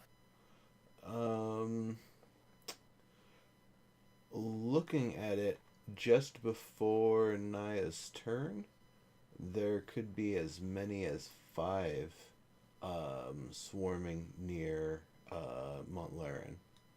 Okay. So we'll say when you want to use your reaction, spend that spell slot, and we'll put you under concentration. Okie dokie. I mean, I expend the spell slot now, don't I? Correct. Yeah. And then Okay. and then if the spell triggers, then you get to complete. Yep. All right. Zeihmar, you're good to go. Alrighty. Do something cool. I refuse. All right.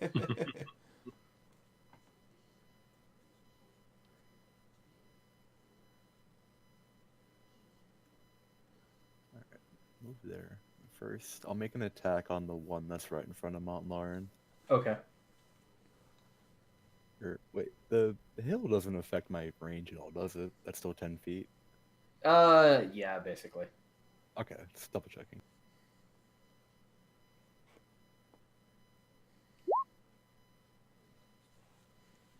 Eight to hit will hit. You guys don't even need these D4s that Angela's giving you. That's a lot of damage too.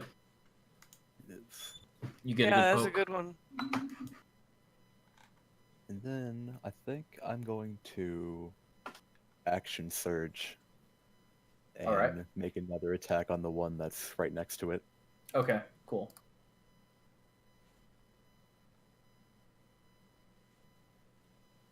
Another one. Very nice.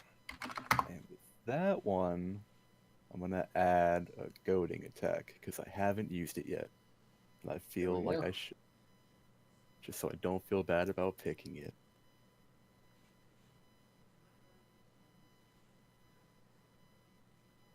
All right. Let's see. Wisdom save. He loses. Go ahead and add your dice though. Huh. Damn.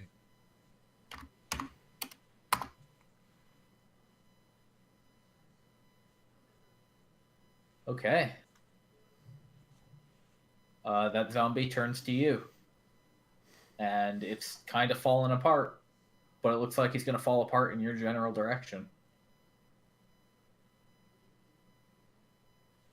Zombie number 16 is also going to approach. But since it has to dash to get there, it can't quite make an attack yet. Angela's going to pop another Sacred Flame on one of these. Probably the one that just approached you.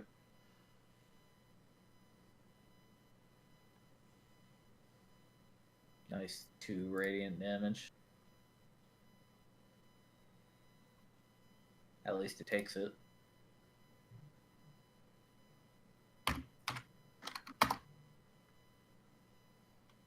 Badath can do anything Badath wants. Badath is going to descend down to here and then provide the help action for Mont'larin. All right. Well, Lord, you'll have advantage. Nice. Zombie number 12. 1, 2, 3. Gets to slam Zeihmar. That's going to be a hit. Oof. 3 bludgeoning damage. Whaps you with one of its arms. Kind of right around the stomach area, because, you know, it's short. Straight gut punch.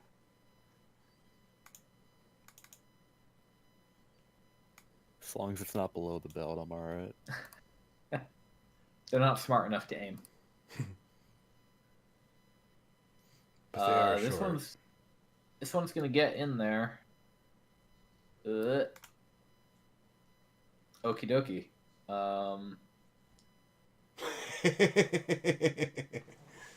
Alright, let's see. So And I can shield Wow, up to nice. 3 allies. okay, so yeah, all of our allies will be completely safe.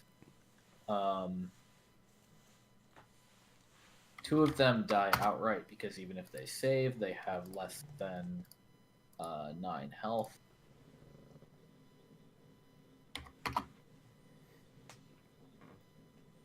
So you obliterate 2 zombies.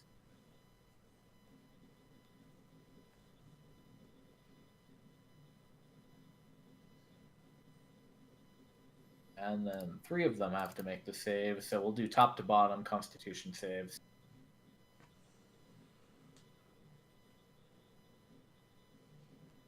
Whoops. Sorry about that. Actually, I forgot about a special thing that I need to use on these 2 that just died.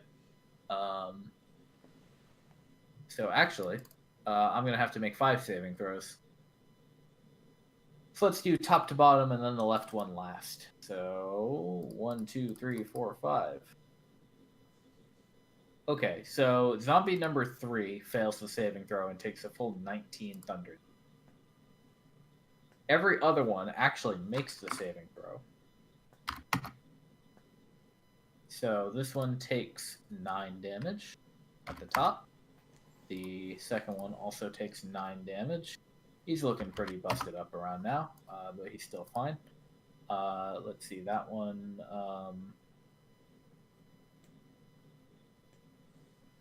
Oh, whoops! I said he took.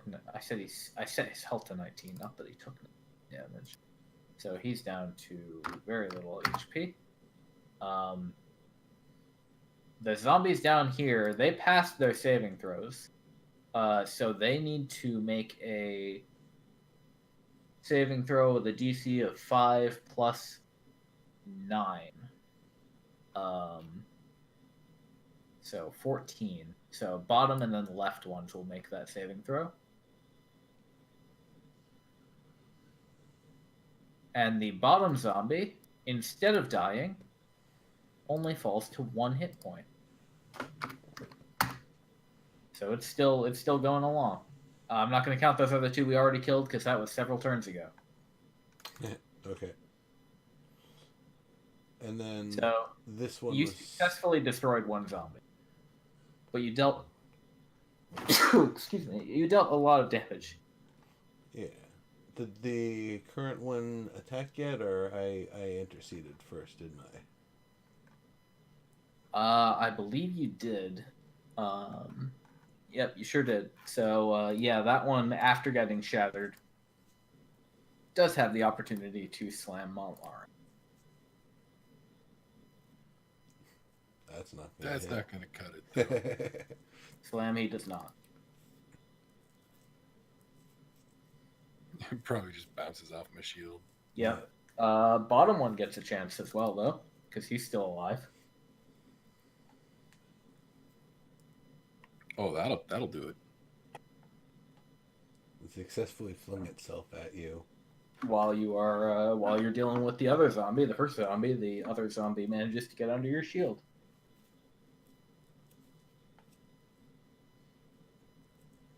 All right, Poke then. me back. And now, Naia, you're up. They are so nicely grouped. Yeah, I'm just not sure that it's worth the fairy fire. Yeah, They're pretty easy mostly to hit dead. already. Say again? Oh, I was saying they're mostly dead. That's what I was thinking. I mean, 1 hit to the bottom one is croaked. Yep. Yeah, and as Sir pointed out, they're pretty easy to hit already. Yeah.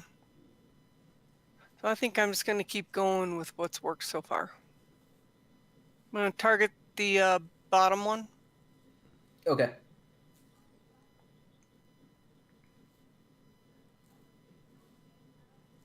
That's well. Actually, you get your D4 that you can add. Oh, yeah, let's do that. Just do a roll 1d4. Yep. Yeah, that's from Angela giving you that power. Cool. That'll turn it into a hit. Okay. However, it has to make a saving throw to not die. So that's going to be a 9. So it takes the flame in the chest. But it still has 1 hit point. It gets knocked back a step, and then it just stands back up. And it still has 1 hit point. Too funny. And guys, Mont'larin, decide your turn. I got to get up for a sec. Sure, no problem. All right. I think I'm gonna try. Well, fuck. Yeah, I can really only deal with one of them at a time. All right, so I'm gonna attack. I suppose the Wait one in a the second. middle here. They didn't revive. The ones that I did critical damage. They can't undead fortitude off a crit. Retcon. He didn't do it on the yeah, old ones. so they, It's just they on the couldn't latest. have revived on the shatter. You're That's right. right.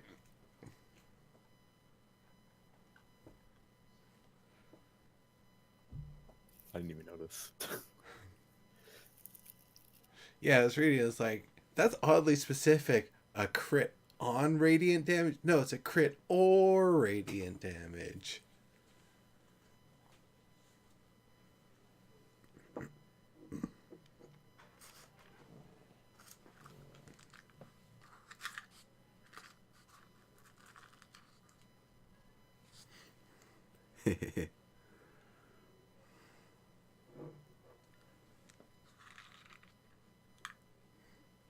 I guess I should get some music or something for these points where it's silent and the folks are mostly probably hearing the TV in the other room. At least Wheel of Fortune is over. Wheel of Rage, that's great. Well, it's because my brother gets so into the game, and then people execute poor game theory in various different ways. Mostly like continuing to spin when it's the prize puzzle and they just need to solve because there's no more value, or they've got all the value there's no reason to spin again. If you know it, say it. Otherwise, like the dude who works the break is gonna bankrupt you. He's Right. cruel. And I do believe in him. Okay, here we go.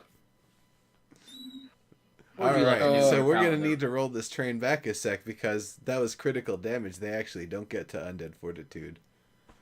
Sorry? So undead Understanding. fortitude is radiant damage or a critical that prevents them. Yeah, but that's just maximum damage. There's no such thing as critical damage. That's a critical hit you're looking for. Oh, you're right. So Never mind. anything you roll an attack on. That makes sense. Okay. All right, well, in that case, Can- I'm going to target the middle dude there. All right. Yeah, he's only got a little bit of health left. All right, 10 slash. So Very he's nice. gonna make a Plus the bless. 15 hits. Again, bless is just to hit. Yeah, I don't really need it. Oh, well, I could crit, I suppose. No, I don't I'm think it works kidding. like You that. can't crit that way, yeah. He's gonna make a DC 15. Does not. You put it down. Excellent.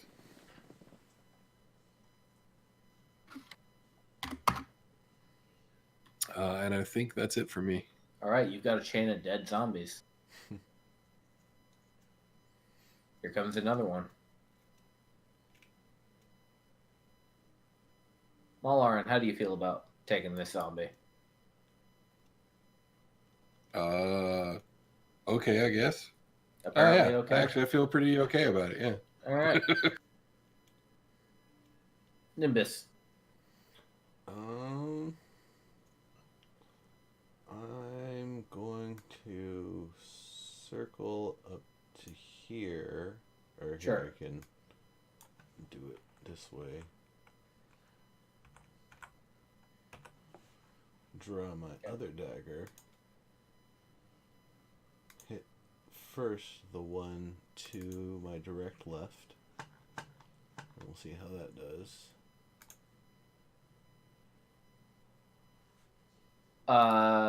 Yeah, 8 damage.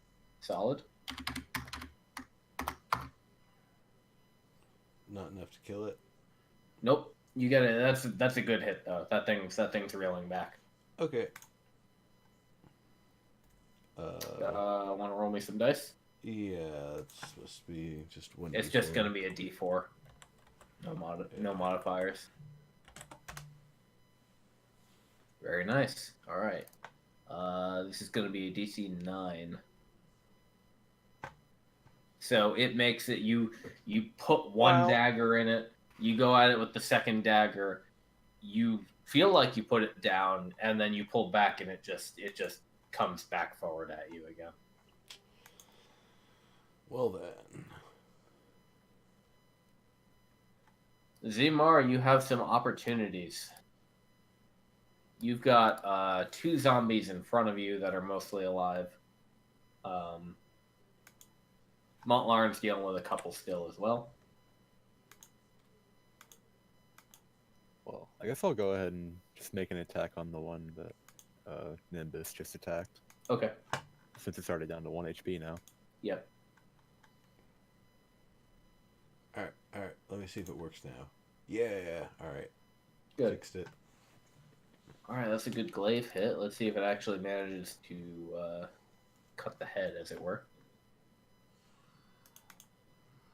5 plus 12 is more than 13, so that zombie dies. Nice. And is that it for your turn? Yeah, I can't really do much else here. Cool. No action Already search back just up. yet. Oh, I already burned that up. Yep. I mean, no extra attack. That's what I meant. Oh, yeah. All right. This zombie. Let's see. I think Nimbus was the last one to hit it, so it's probably gonna whap our wizard. And then, do we still have that spell on him? Yeah. Yeah, mage armor. Well- I mean, shield of faith. Yeah. I guess would you have had to roll? Oh yeah, when that guy hit me for 2, I never rolled a save. I forgot, so you don't have to. Okay. Whatever. Alright. If I can't remember, that's your bonus. Sweet. Oh, we're gonna go for Nimbus anyway. Has a 16. That does not hit. Okie dokie. Your magic protection manages to deflect it. Point. And Angela's up again. I think. Let's see. That zombie that you guys have been having trouble killing. She's gonna pop some radiant damage on that. Nice. As long as it fails the saving throw. Very nice. Yeah.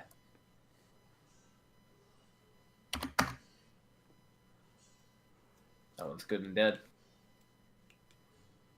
Badath is up. All right. Badath is going to. Hey, you know what else we forgot? Advantage from Badath. Yep. Oh yeah. Didn't really come up Oh as well, needed. we're super good at D&D. Well, it didn't come up as needed, but I am actually gonna swing Badath over to give me advantage over here. Does it have to be adjacent to the attack, the target for that? Let me see what it says about the help action. Yeah.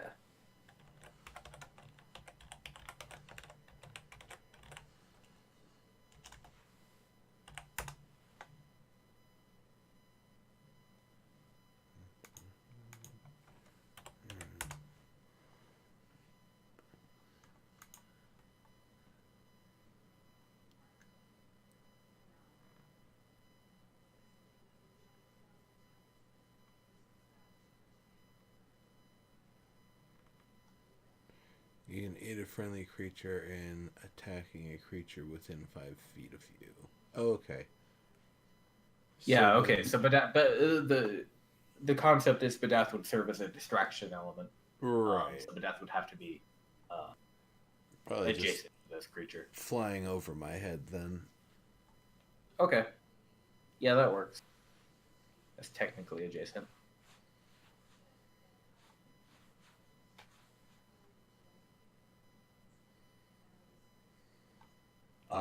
Then we have Naia up next.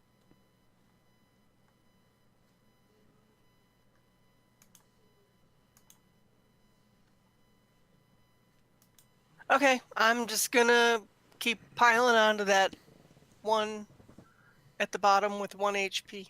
Okie dokie. The one with 1 HP is dead. This one's actually quite full. Oh, right. Okay, he's the one So- that just came out of the water recently. Yeah, so if that changes your mind. Otherwise, go right ahead. Oh, that doesn't hit. It probably just pisses him off. You still have that D4 from Angela. Oh. It's only been about half a minute so far, so nice. That'll turn it into a hit. Okay, cool. Thank you. 3 fire damage. And Mont'larin has an opportunity to attack. Indeed, I'm definitely going after that guy there. 9 hits. Oh, good. So does an 11. That's it for me. Okay, the zombie makes his best effort to hit you back. It doesn't. So. And now Nimbus, you've got a turn.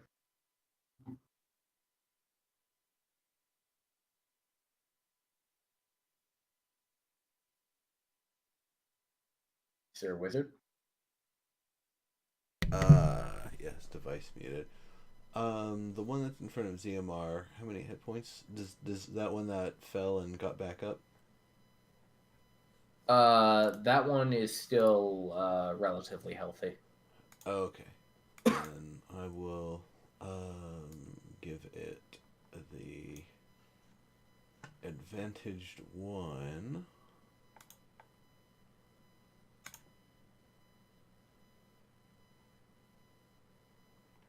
Nice hit. Nice hit.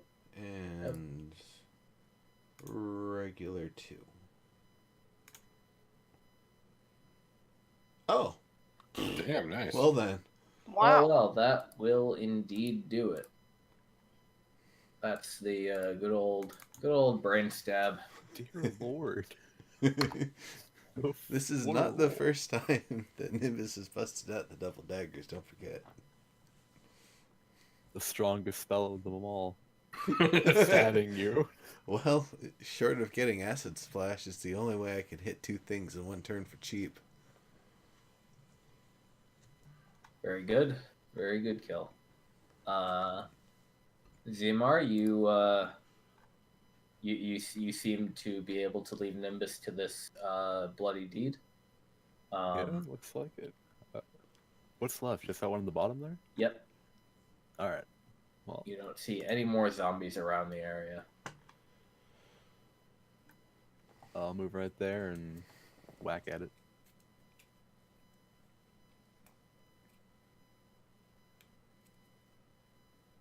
Wow, nice.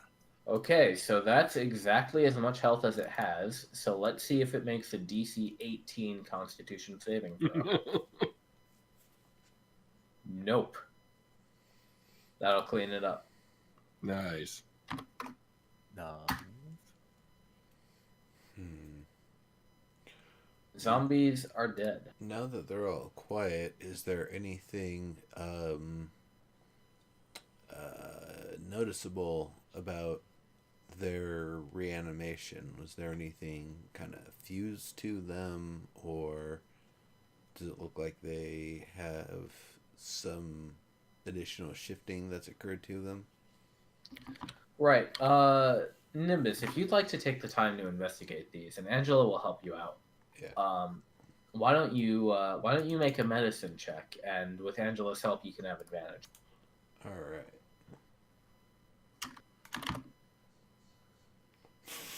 Whoa! Oh, the I don't- twos.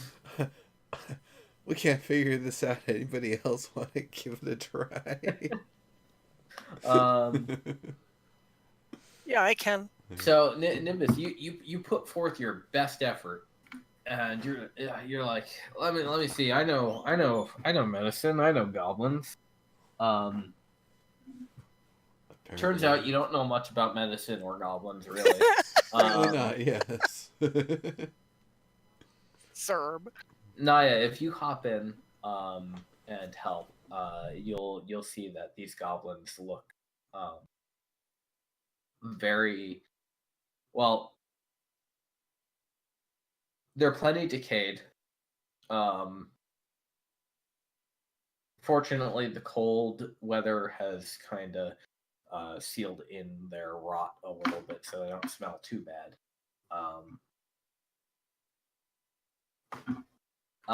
But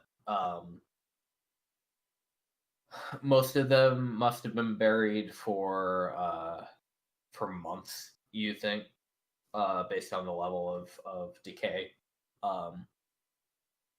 You could see a few spots across the other side of the river where they probably came up that they crawled out of. You see that they were most likely very relatively shallow dirt graves.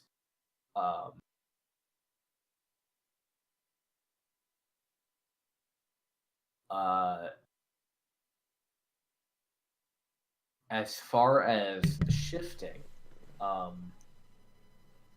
it's not easy to tell just because their bodies are mostly falling apart. Right.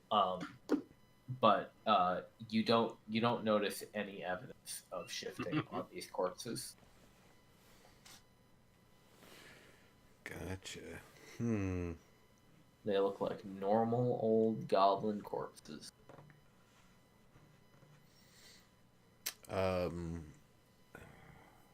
Can our other two party members do me a favor and make a perception check? Yeah, sure. Apparently not. No. Oh, well, I guess not.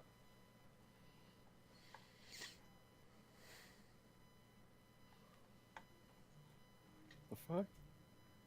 All right. Oh, I do have +2 wisdom. Okay, never mind. Yeah, 18's fine. So, what do you guys do after everybody is investigating these goblins?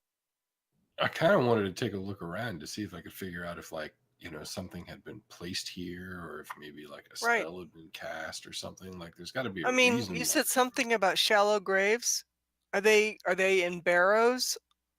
Hill-like Yeah, underground structures, or are they just like shallow graves in the ground?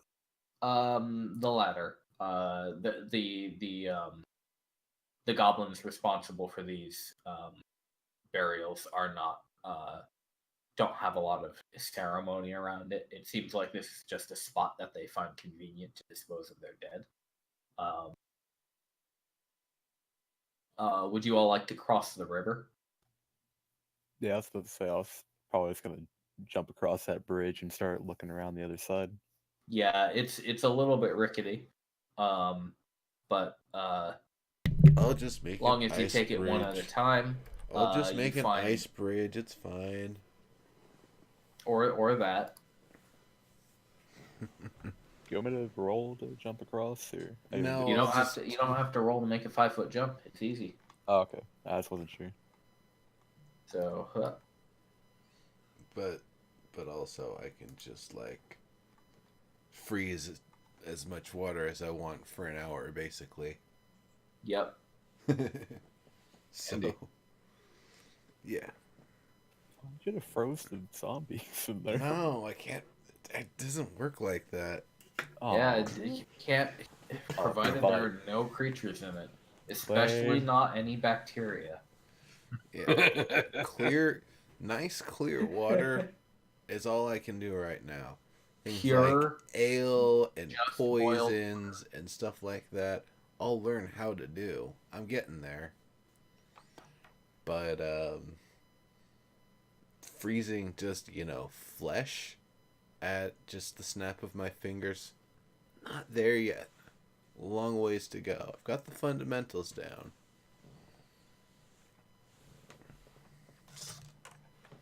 So you guys take a look around, and is this the extent of the area? Like, it doesn't sprawl off into some other areas? there's a little bit further outside of this. It goes on for a short ways, but it's it's hills and higher mountains off in the surrounding areas. It kind of gets hillier and hillier as you go north and west. So this is one of the lower points, softer earth, and you do see several locations where there are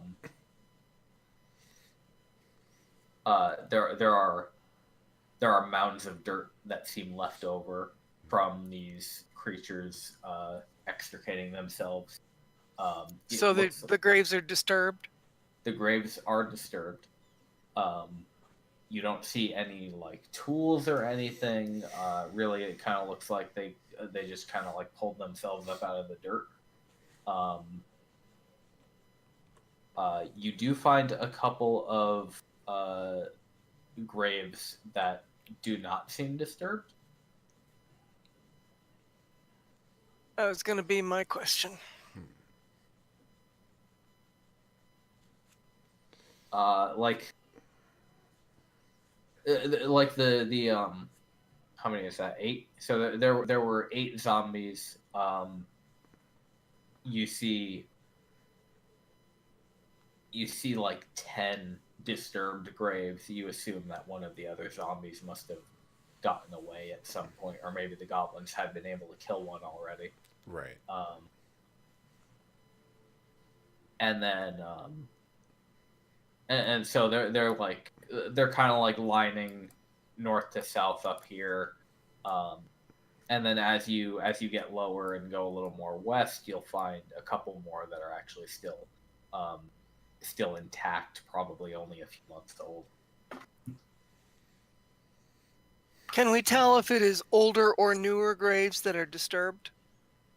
You can make a survival check to figure that out.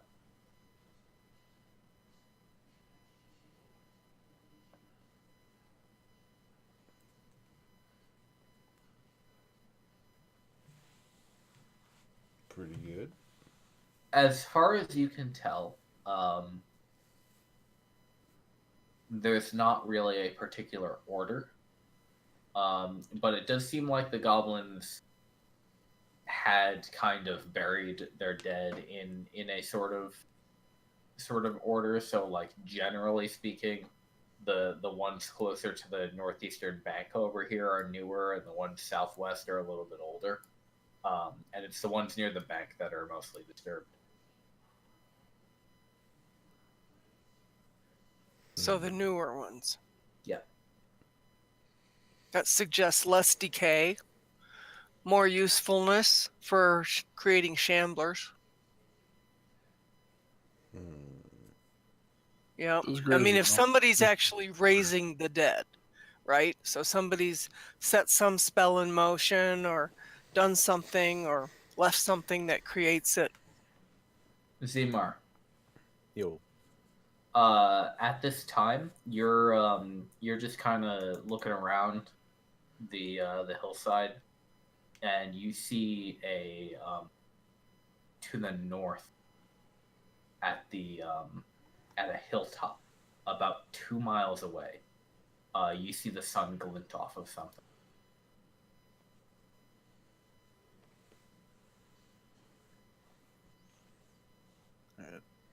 I guess seeing that, I kind of wave over to the group and call out to that hill in the distance, saying, I think I saw something shine over that way. If you squint, you see what looks like a humanoid. I think it's a person, but they're far away. Well, the first wave hasn't sprung upon us. We should probably check it out. When you look, or while you're looking, Zeihmar, the thing you think is a person disappears. And now it's gone. Okay. Can you point to exactly where it was?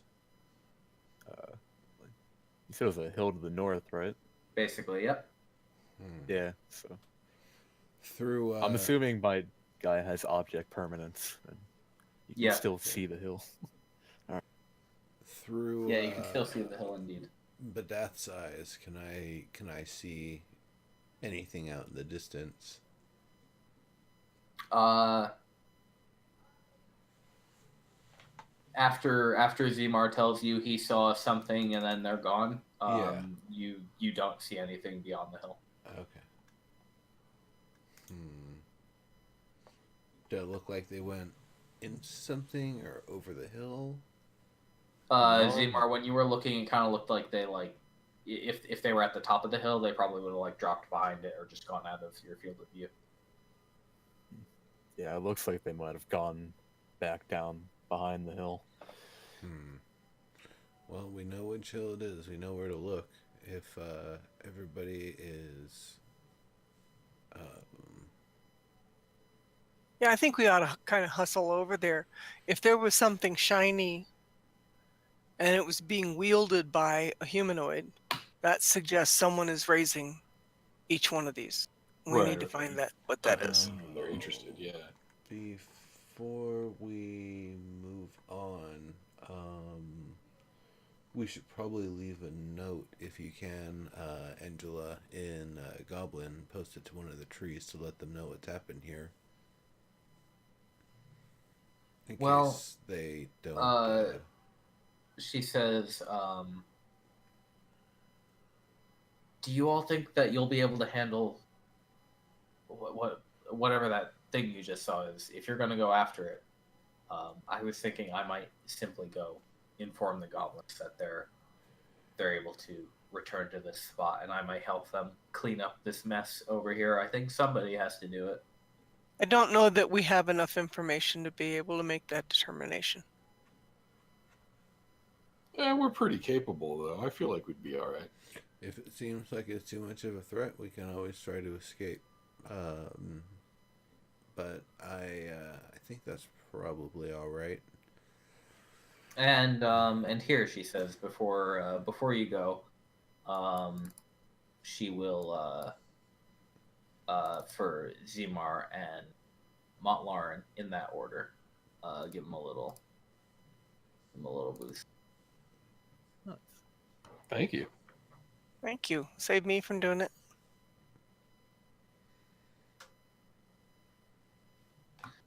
She says I should be fine on the way back to the goblin camp. I'll come back here with them. When should you find anything? I'll stay at the camp until the first wave hits. So if you're able to come back through, we can meet back up there. Sounds good. Indeed. All right, and she will return and go on her way.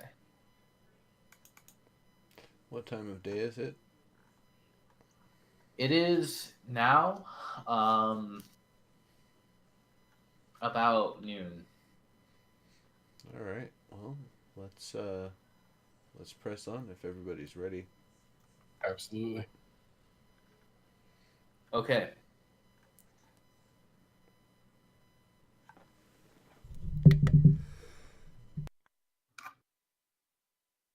You guys follow Zeihmar's lead to that location. And when you get there, you don't see any people or anything in the immediate vicinity. What would you like to do? Can we check for tracks or evidence of whether someone was actually here or not? Absolutely. I would like you to make some survival checks to do that. Okay. Okay. I'm probably not the person to make that check for what it's worth.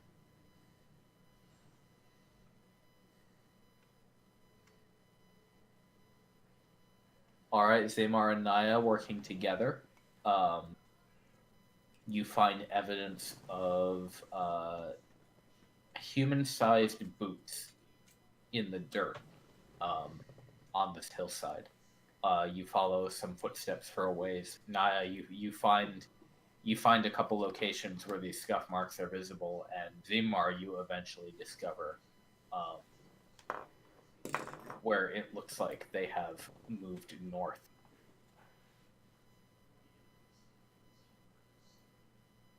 It doesn't seem like whoever wore these boots was trying very hard to cover the tracks. So we'd be able to follow. Well, them? yeah, they didn't have anything to worry about until we showed up. Though I bet you they're not one of ours. They're not part of the expedition, or they would have stopped to say hello, right? Hard to tell Right. just by boots, but yeah. Or they aren't really worried if we find them.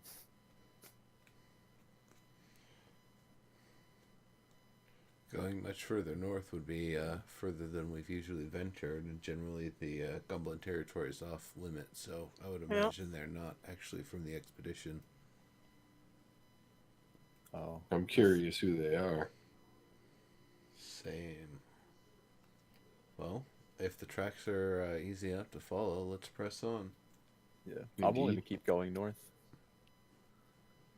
Do the tracks keep going north, sir? Or Yeah, they do. okay. Well, let's go. Okay, you guys can move a hex north, and the way we're going to do this is every hex, I will have you make a check to see if you can keep track of where you're going. Another survival check, you mean? Yeah. Okay. So we're coming up on the late afternoon now. You're still following these tracks. You have not found the person that you're following, but you can continue. You'll have to see if you can find the next train of tracks from here. Whoops. All right. Well, in the span of a couple hours, I lost sight of everything. So there we go. I'll see if I can find them. Can I have Badath help me out? You're basically helping Zeihmar already, so that counts Okay. as your advantage. All right. Well, if that's the case, Zeihmar should probably roll again because he's got some better. Or do you want me to? Sure. Okay. Oh, he can do it again. Go for it. I'm gonna roll again with advantage. Just roll again one more time. That'll be your 4 and your whatever you get.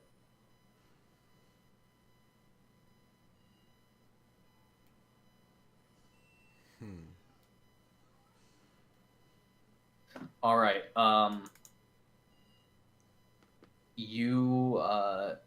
So you follow the tracks for a couple hours. You're keeping up with them, and then you lose them all of a sudden. Find a spot where the ground doesn't hit them as well, and it takes you until about dusk to pick up the trail again. And you see it heading northeast this time when you finally do find it. But you guys could only probably go a little bit further before you have to set up camp for the night. Like one more hex? Probably you're going to have to stop here. Okay. Alright. Well, we can, I'm not sure how well we'll be able to pick up the tracks in the morning, but... Was I able to collect some berries on the way? You can make another survival check if you would like Okay. to do so.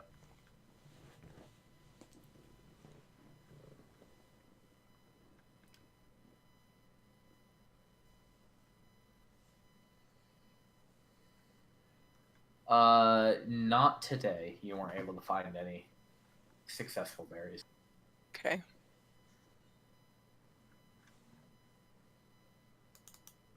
Well, I've got a day's worth of rations left at least. Yeah, me too. Yeah.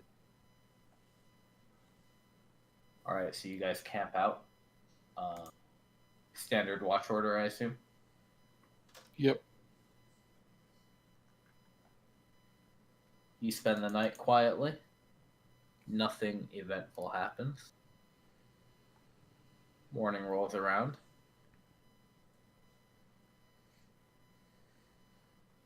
And it started to snow. Lame.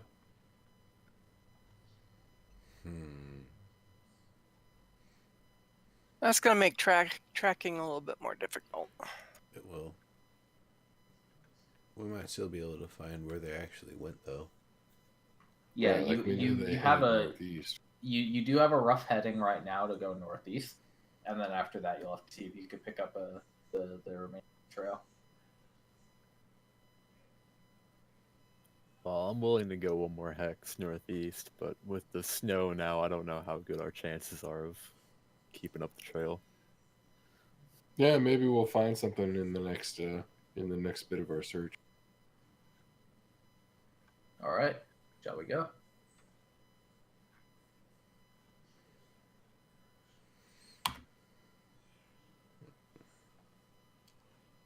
Whoever would like to search, please go ahead and make a check. With advantage because we're helping, right? Yeah, so one person can do it with advantage, or two people can do it. Got it.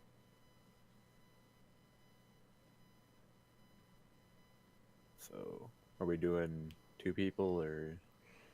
You've got the biggest advantage, or who has the? I have a +2 for wisdom. It's actually Naia's got the best chance. Oh, right. Oh, Right. So do I want survival or nature? Survival, please. And I guess roll it with advantage, or yeah. Yeah. We'll help you out.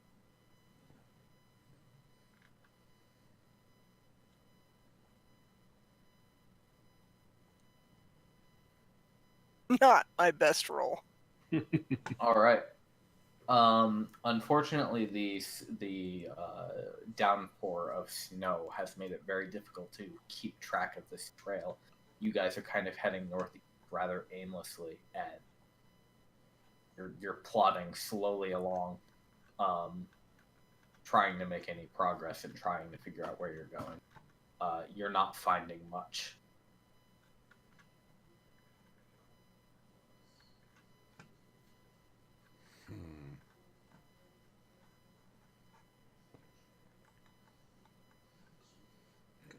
It's now getting to be about noon, and you can decide whether or not you're going to continue. We should probably. Do we want to? Kind of hate to hang it up Yeah. since we've come this far, but I'm that's actually true. out of rations, and I'm not going to have Right. much luck finding anything in this weather. Well, right? I kind of don't want to die. I kind of don't want to die. I am all for not wandering into the blizzard. Well, if that's the case, why don't we head to the river and we can always fish something out, or there's all sorts of stuff that lives closer to there. It'll be easier to just forage, or scavenge, or hunt. Makes sense to me. Easier than traveling in the hills as well. Go. Yeah, fine with me. All right. All right, you guys are able to move one more hex after that before you have to make camp for the night.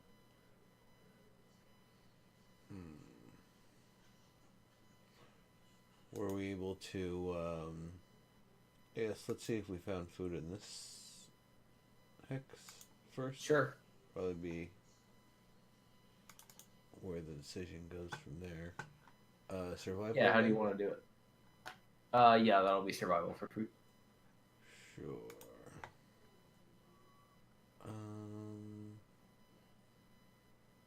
Let's see. I'll give it a look. Someone else wants to try it. Didn't find much. Nimbus is not a fisherman.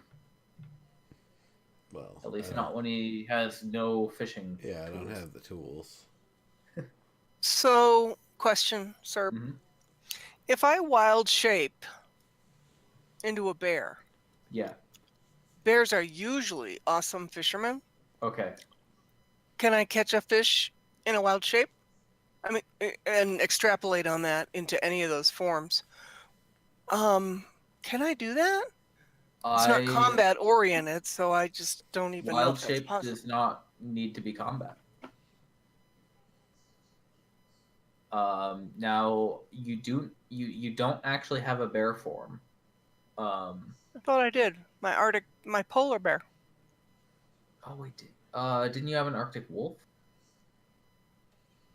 Oh, yeah, wolf. Okay.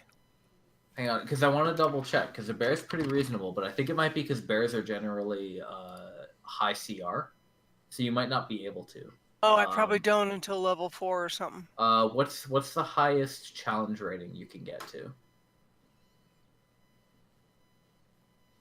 Because the Right lowest now I think bear. is 1. I'm not there yet. Well, the lowest bear is 1/2. Hang on, let me check your. Maybe it's 1/4. Wild shape. Challenge rating of 1/4 or lower. Yeah. And then at higher levels. I do have wolf, and that's about the only predator. Yeah, it's about the only real predator on the list right now. Yeah, okay. Once you get to 4th level, you could do 1/2, and then you'll unlock the lowest level of bear. Okay, that's what I was thinking. That's what I was remembering. That's why we don't have a bear for you. Right, okay. All right, well, I can try wolf, but I just wasn't sure if I can, if I shapeshift into wolf, can I go do wolfy things? Absolutely, yes. Like hunting and foraging and going after Yeah. food and all that stuff? Yep. Oh, that's kind of useful. Okay, well, I think I will then, if you don't mind. Okay, yeah. In that case, I will let you. So, for your wolf, you've got keen hearing and smell. So I'll give you advantage on. That's on perception, but I'll give you advantage on the survival check for prey as well.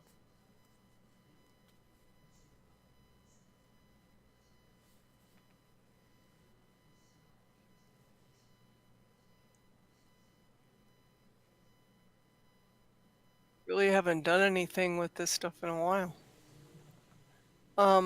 Okay. You would use So- you would use your own skill though. You don't need to use the wolf's survival. So I don't need to skill. have this character sheet open? No, unless the wolf has proficiency in it and you don't. But I think you do all. Okay. And the wolf doesn't. So. Because as for wild shape, you take whichever stat is better, basically.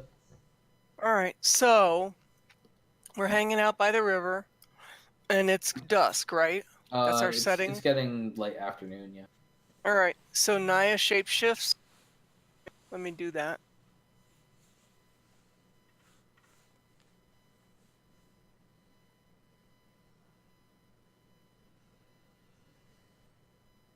Do I need to click this? It's really long. No, you don't. Okay. Save you guys the spam. All right, so she's now a wolf, and she's gonna go roam and look for game. Can somebody else start a fire? I think other people have fire starting abilities. Okay, Yeah. and we've got tents, right? I'm Yeah. carrying a tent. I have a tinderbox. All right, well, if somebody would set up my tent, that would be great, because I dropped it when I went into wild shape. Sir, what do you need me to roll to see how successful I am at foraging? Why don't you do actually perception with advantage Okay. to find whatever you're gonna find.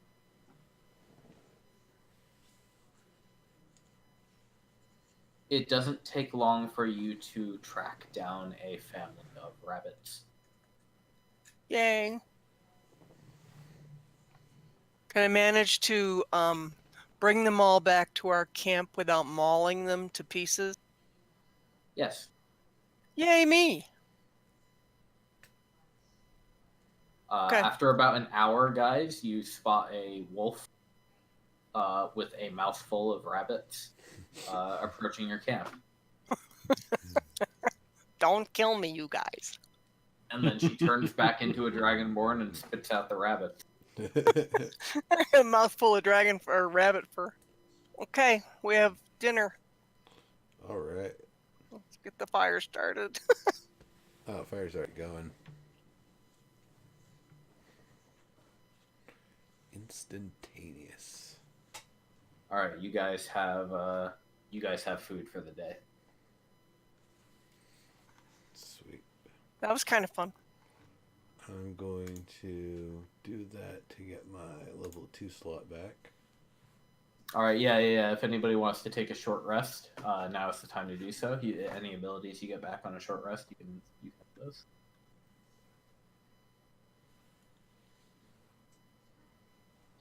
Cool, I get another wild shape back. Cool.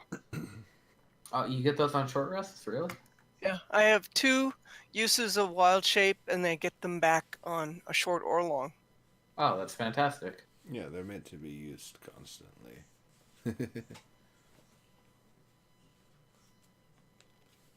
All right then.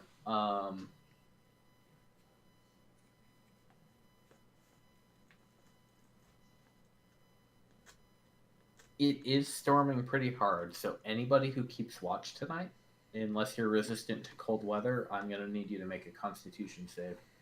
That should probably be me. She is resistant to cold. Yep. Who else? Yeah, will but you can't do volunteer? it again. You can't do it alone. Right.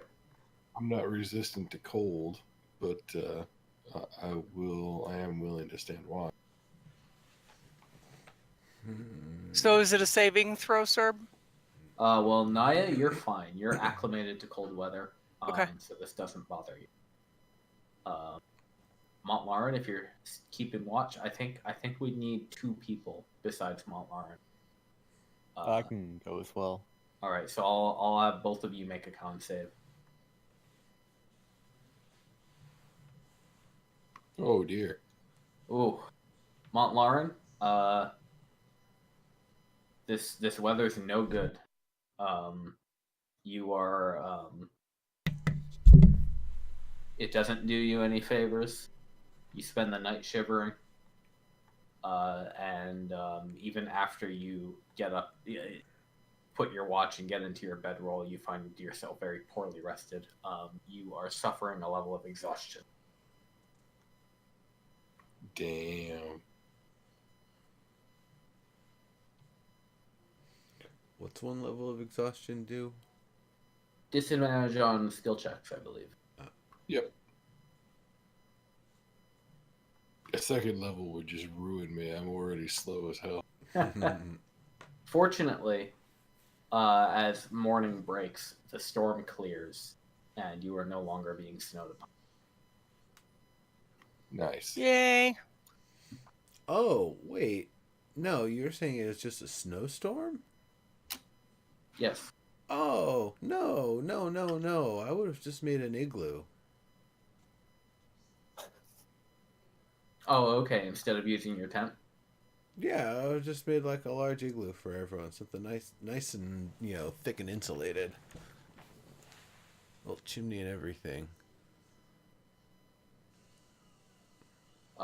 If you want to make something that fancy, it would have why don't you been more than, like, it wouldn't have just been instant. I would have probably done it like, a few blocks at a time or something. But it freezes for up to an hour. Any water that's been affected in that way, and then if it's already freezing temperature, it's not going to thaw.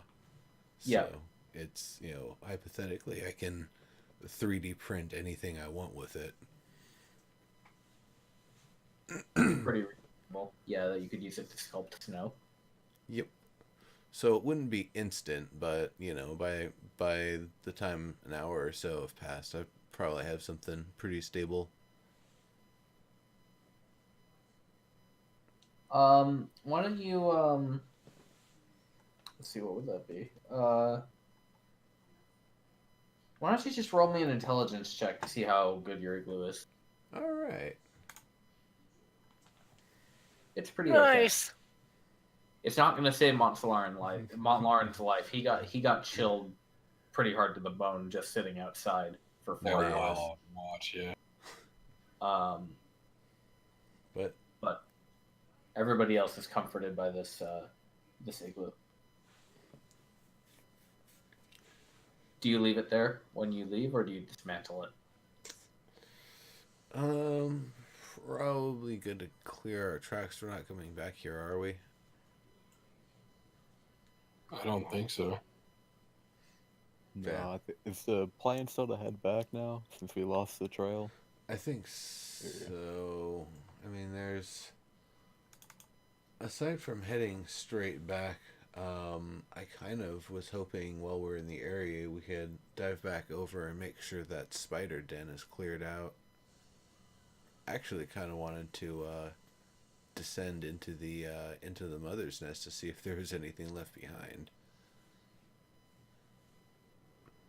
Where was... I don't think I was there for that. Where was that on the map again? Right there. Okay. Well, I mean, it's on the way.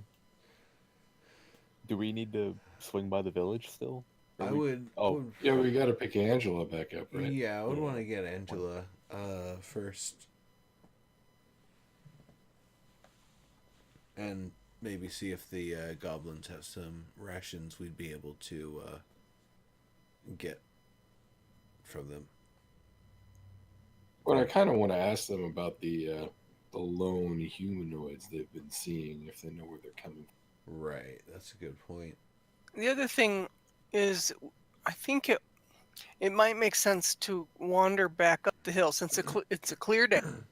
We have good visibility to kind of wander back over to that hill and see if we see any tracks. We may not see anything else, but if we see humanoid-sized tracks, then that may tell us that somebody is there. They're visiting kind of regularly, and they've got some agenda. Do you want to go back this way then? No, further north, to the one where there. That way. Well, just for what you're saying, this location is where the gravesite was. Oh, so okay. if you just wanted to check that, then you could do that. But if you wanted to retrace your steps, you could go up here as well. So that's No, I was looking at specifically where Zeihmar said he saw the humanoid with a shiny thing. Yeah, that's back down here. Oh, okay. All that right. was right near the gravesite. Oh, okay. I missed it. I thought we were further north. Okay. I think that's worth exploring to see if we see any other tracks. I see. Well, we have to head back to the Goblin Village anyway. Right. Yeah, so... That's where I would detour to see if we can see anything. Because it's kind of frustrating. We cleared out the zombies that were raised, but who knows, tomorrow there could be 10 more that are raised. Yeah, I and have the same problem revisits because we've got somebody over there raising undead. So I feel like we've solved part of the problem where we could go in and go explore and look around, but we haven't solved the real problem. This is when a spyglass would be handy. That might have been what was what we saw in the distance, or what you had seen.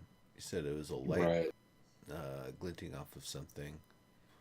Yeah, all I saw was a shine in the distance. Yeah, I've seen many a captain's spyglass looking over the sea line in the early mornings to late dusk, and it's kind of a very signature look.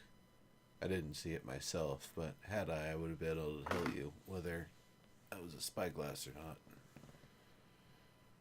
If it was, then of course they were observing and saw what we did and saw who we are from afar. Right. That would make sense.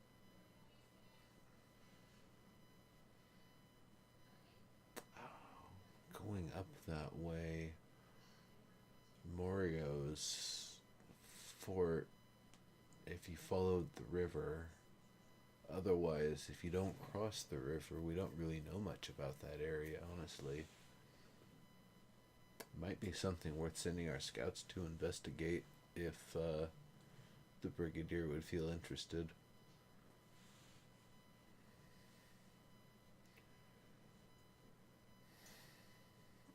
we can double back and check that mountaintop or hilltop before we head back to the goblins. Yeah, I mean, it shall doesn't we? hurt. All right. Well, then. You guys spend the day walking back, heading back to that area. And when you get there, you spend some time looking around. But aside from the fresh layer of snow, in that fresh layer of snow, you don't notice any footsteps aside from you. Right? Okay. Thank you.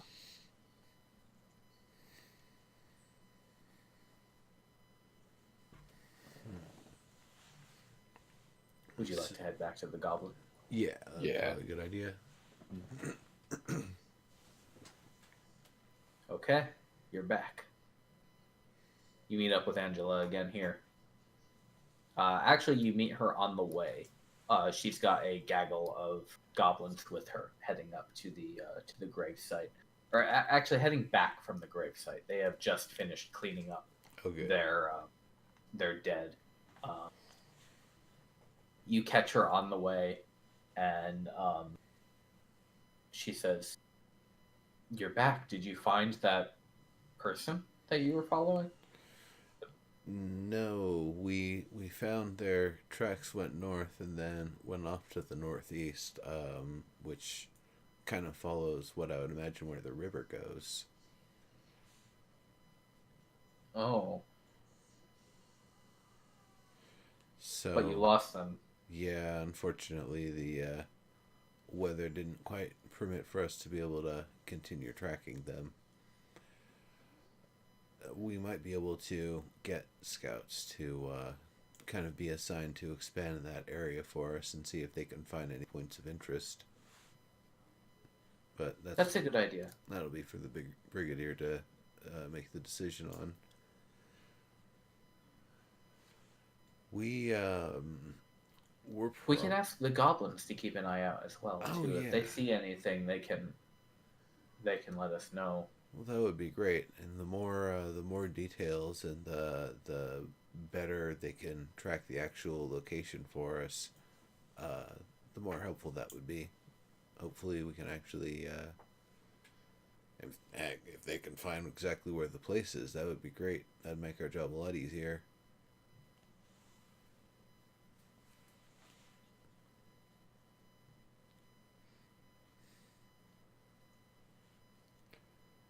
Whatever it is, whoever they are, figure it out. It's Yeah. interesting to see what different kinds of entities exist out here. Morio, we've got Tilda, we've got whoever this is, the goblins. For all we know, this person doesn't even exist in this time. They might be just some illusion from the past causing mayhem. Right. Well, I hadn't even thought of that.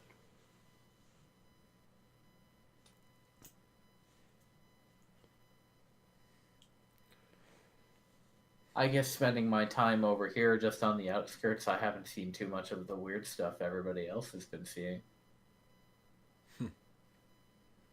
I wonder if this is kind of a more normal area, and that's why they've been able to survive here without being shifted. Well, overall it spends less time under the miasma, doesn't it? So it doesn't have as much opportunity to be twisted and made all bizarre.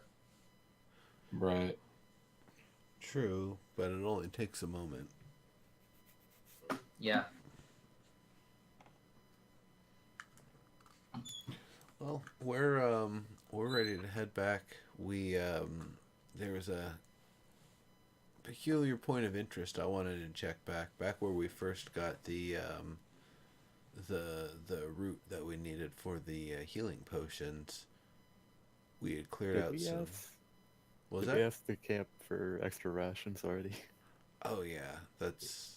I was getting to on our way out? Oh, You guys are just arriving back at the goblin camp. Yeah.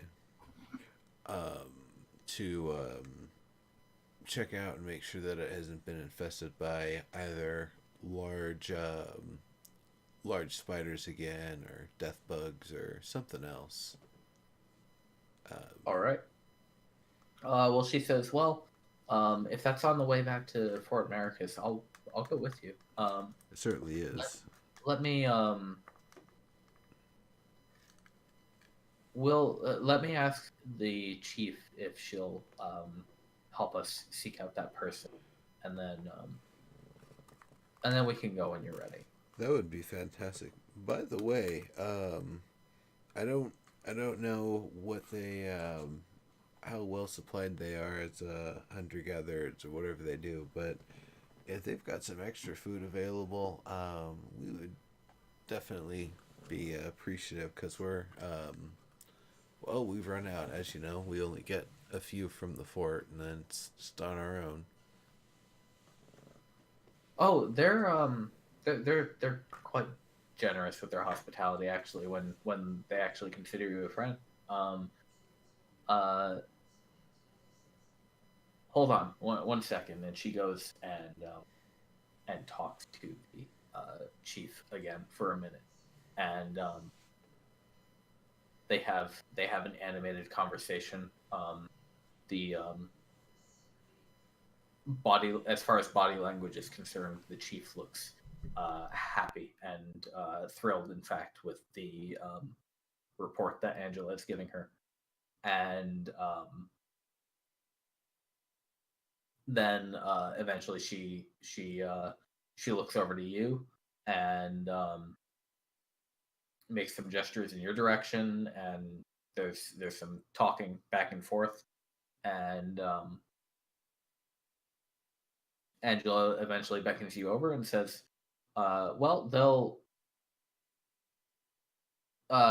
give us a little bit to carry us on the way home, and actually, since it's we've only got a couple hours of daylight left, they suggested we stay here for the night, and they'll feed us.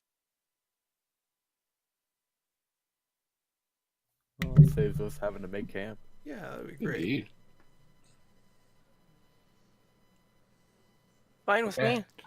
I suppose when we choose diplomacy, this is the fruits of our labor. Such as it is. So you guys spend the evening being entertained by goblins enjoying your presence. Many of them spend the night chattering to you. Most of them don't really speak very much common at all. The chief speaks a little bit. A couple of her other goblins do a little bit. They all feed you soup made from goat milk and some sort of bird meat that they have. They most of the time, especially in the wintertime, they keep a large bonfire in the middle of their camp that they all gather around until they pass out, basically.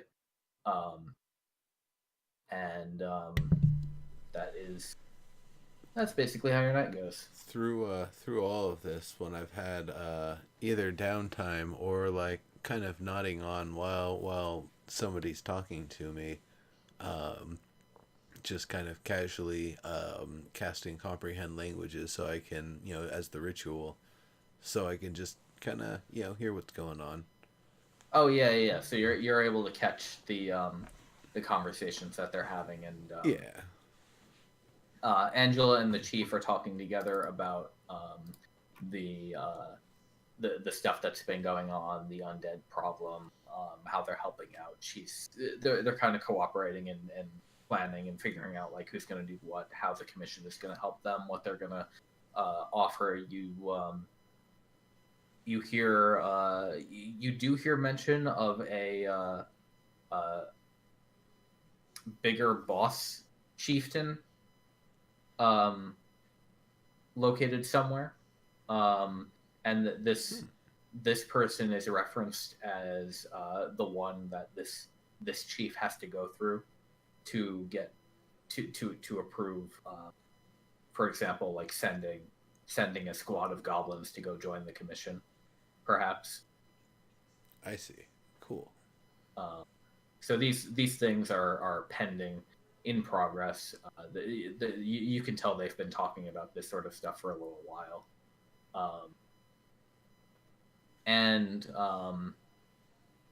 Also during the evening, you can spot Angela doing her. Usually she'll have a prayer routine that she does, and she's very open about it. So should any goblins ask her what she's doing, she will more than happily explain the entire mythos of her religion to them all at once.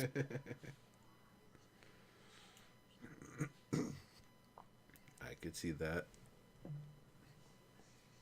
I can see the eye glaze. No, I'm sure she can find a way to make it very entertaining.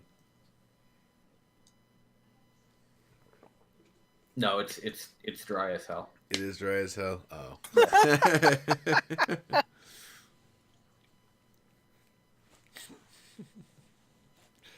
Oh well.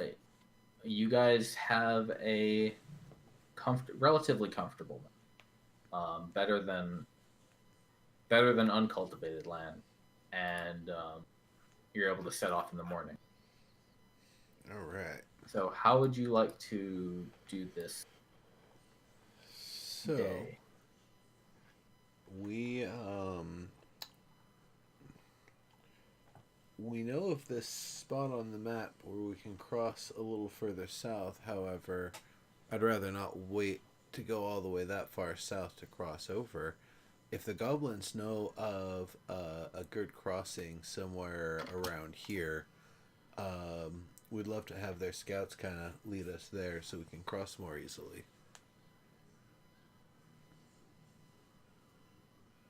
They don't cross often, but they do sometimes. And they do know a spot that in the winter season is right around this bend. It's a pretty narrow and easy to ford spot, even for a goblin. Perfect. So yeah, you guys should be able to just walk right through that. They'll give you directions. Excellent. Cool. Sweet. All right. So move one. Move again. Yep. Check. No need for encounter checks today. Okay. We'll just move right along. All right. So to here, and then down here to And revisit this place. yes. So are any of you carrying a map that you're using as like a tracker for landmarks, or are you just kind of going based on knowledge of landmarks in the area? So that's one of those things that I thought you had just kind of been like winging along, that like between the four of us there's a 0 weight map that one of us has. So if that wasn't the case, then yes, I totally would have been carrying one from the expedition. Oh yeah. It would be between the four of you. Like somebody has a map if that's the way you want. Yeah, that's You wanna save kind of it, how I right? figured. Like to go out without a map when you can have one is just dumb. So like Yeah. Nimbus would not agree to that.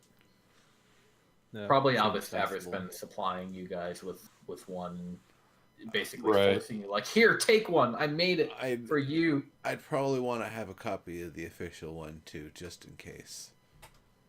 His might be a copy of the official one, but just like covered in notes. Like doodles, really helpful shit.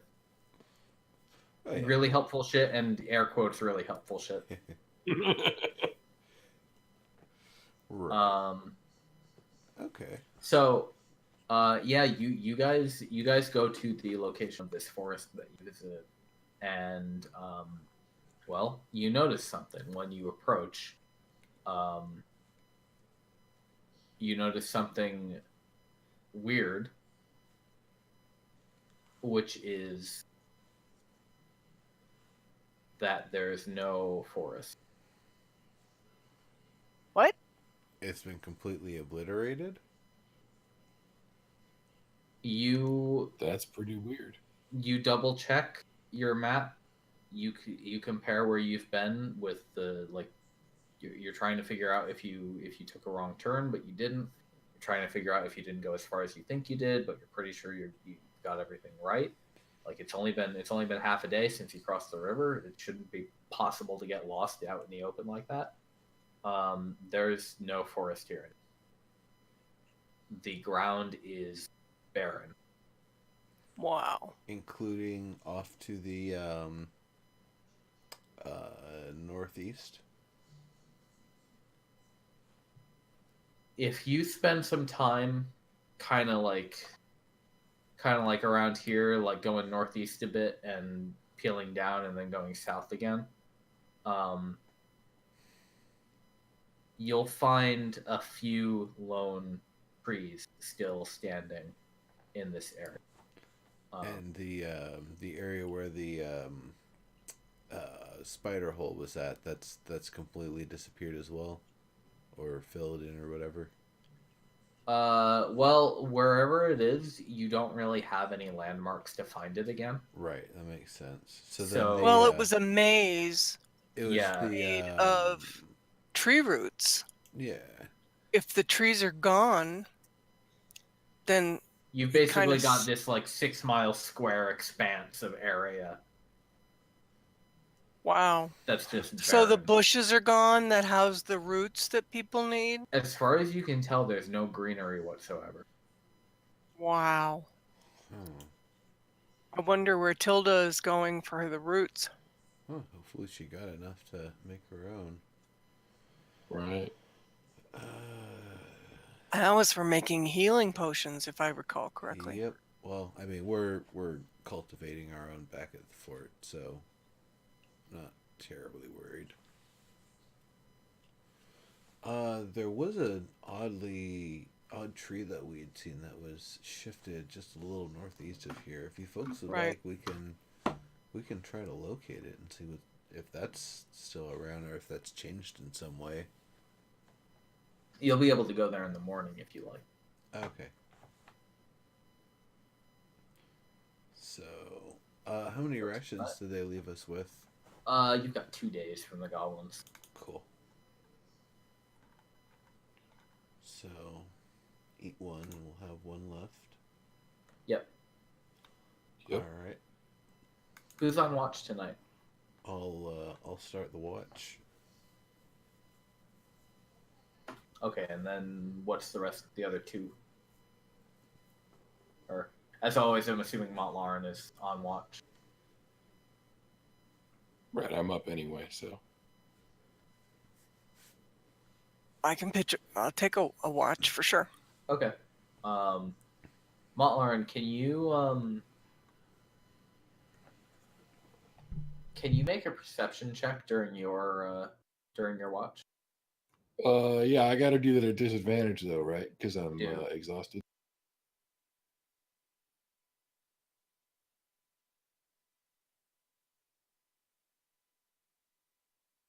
Ooh.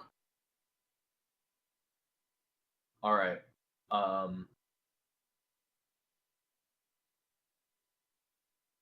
During your watch, you it doesn't interrupt your sleep or your trance. But after you come out of trance and you give the okay to Naia and she goes to sleep. You look out over the empty area and an hour passes and you what does Mont'larin usually do on his watch? Mostly just kind of look around. Maybe tend the fire if there is one. Uh-huh. Just keep an ear and an eye out, basically.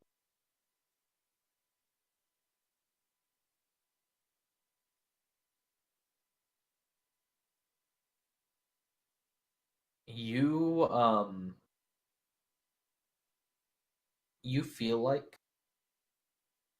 you catch like a humming at just the very tips of your ears, like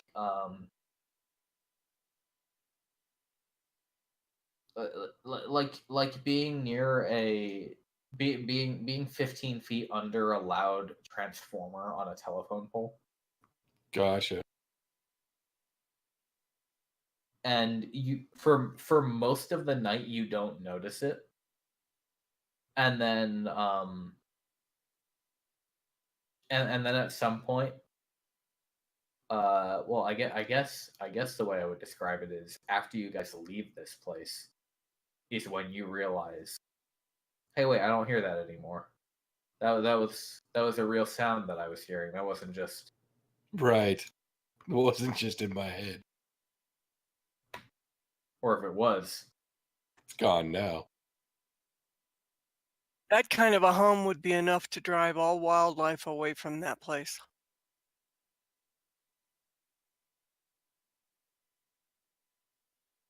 So, what's doing it? Yeah, I mean, I had tuned it out. I didn't really notice. But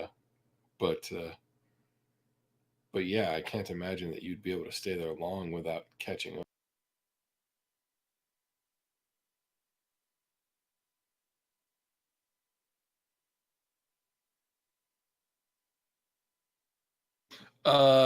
Can I? Well, we would have to go back. I was going to say I could try my divine sense and see if I could figure out if there was any sort of like a magical creature or something in the area.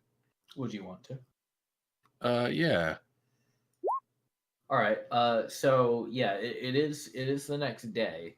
So you guys are going to be departing before Mont'larin realizes this occurrence. Hey, look at that! It's snowing again.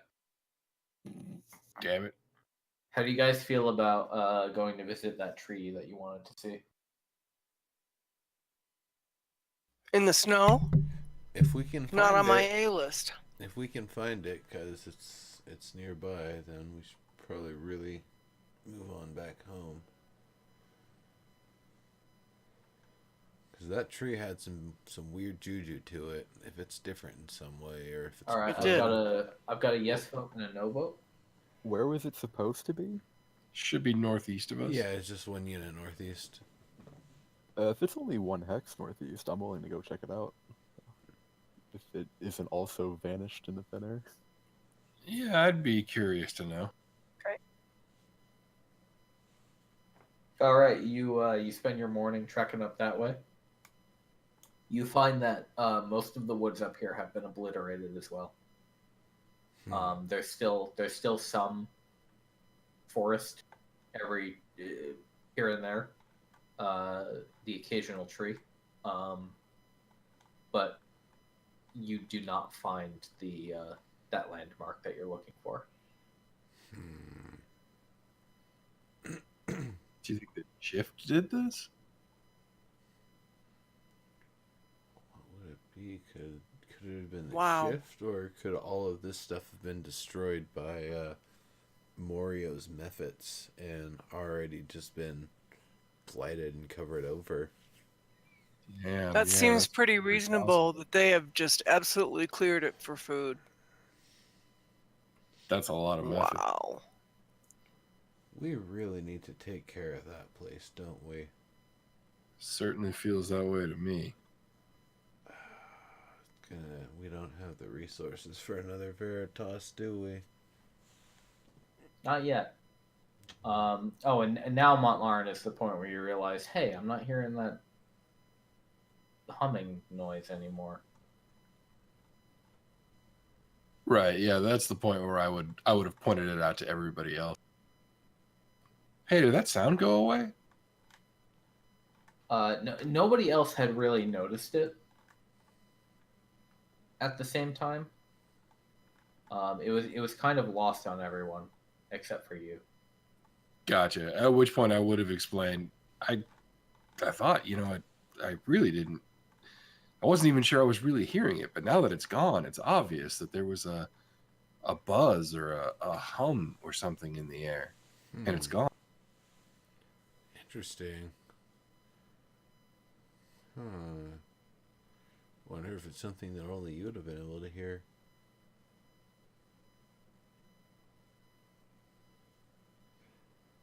Don't really sense anything. That's definitely worth investigating. Yeah, does anybody have an ability to detect magic or anything like that? I don't have mine set up. I can do it as a ritual, but it only gets within 30 feet of us. Right, we would have to go We back. do some wandering. It does make me wonder.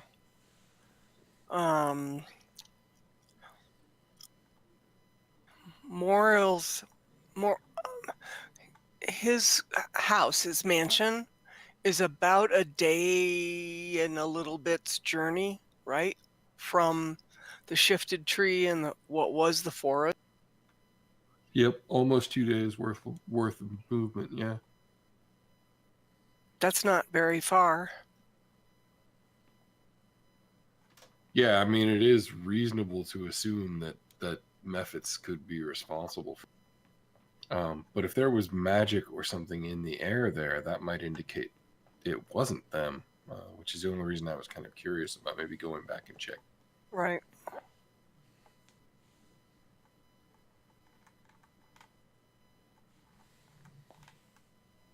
Well, you guys have to head southwest anyway, so All right. would you like to spend your second hex of the day going back to that one? Sure. Might as well. I'm not sure what else we're gonna do here. If none of us can search for magic, I guess. Well, I can, but it's, again, only within a short radius. I gotta sit down for 10 minutes to get it up. Alright, Mont'larin, with your defined sense in that location, you don't sense anything in that range that matches those criteria. Got it. All right, so nothing celestial, fiendish, or undead, huh? And Nimbus, if you do end up casting Detect Magic, you similarly don't catch anything with it. Gotcha. Is the hum here? Do I still hear it? No. Huh. Okay, so maybe it's just past. Maybe it's not locational at all.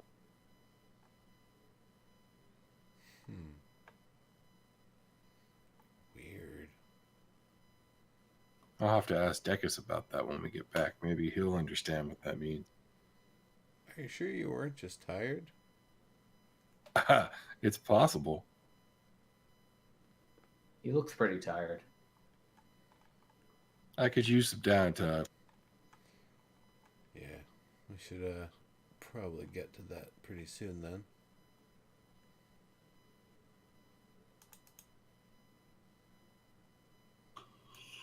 All right, so we gonna move on then? Yeah, so we would have moved to here then if we were already detecting stuff, right? Yep. You've got 2 spaces left for today. Alright. Usually along the river's pretty safe.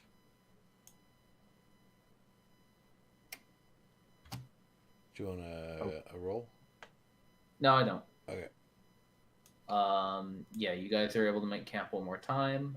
You go through your rations that the goblins gave you, I assume. Mm-hmm. Yep. And then before night hits, on the way home, you guys are able to get back to Fort Knight. All right. So it's late, but you made it. Yeah, we didn't starve. We didn't starve. We were able to take care of the goblin threat, but I don't know. I'm way more worried about seeing that person on the hill. I feel like somebody's targeting the goblin. Yeah, in terms of I agree, and it makes me feel as though somebody is surreptitiously raising the goblin debt and doing it, one at a time with some agenda going on. That Right. is, Well, Are I you wonder sure if you're reporting this to the brigadier? absolutely. Yeah. Okay. So if that conversation is happening in her office, Do you want to go back to the camp, Matt, sir? Or- oh yeah. Luke. There you go. So if that conversation is happening in her office, she'll basically look at you and say, so you're thinking necromancer then? Necromancer, some sort of shift lich. I don't know. If the magic Right. actually made some sort of undead spellcaster out there, then we got kind of a problem. Well, all right. If what you say is true, I'm glad we sent you out there this week. That's undoubtedly important knowledge, especially if they're tormenting our new allies. Right. I suspect the Nilbog was related.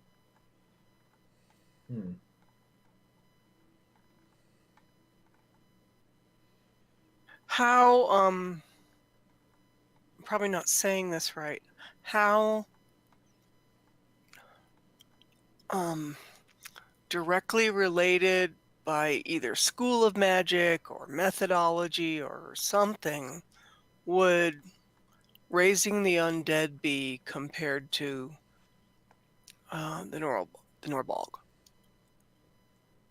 Are they just completely different schools of magic, or are they related somehow? To my knowledge, necromancy and whatever the hell a Nilbog is do not have much in common.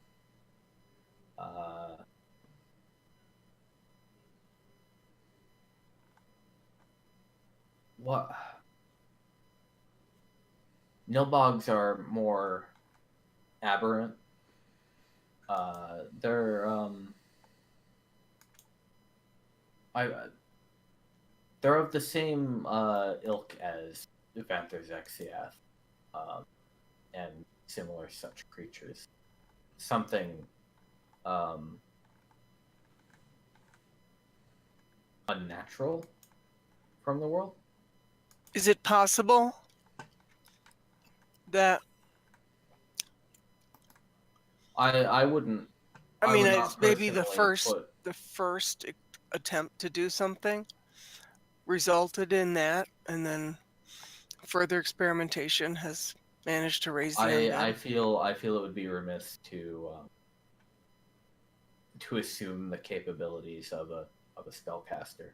Right. I Okay. think. Right. I also would caution against assuming it was a single spellcaster.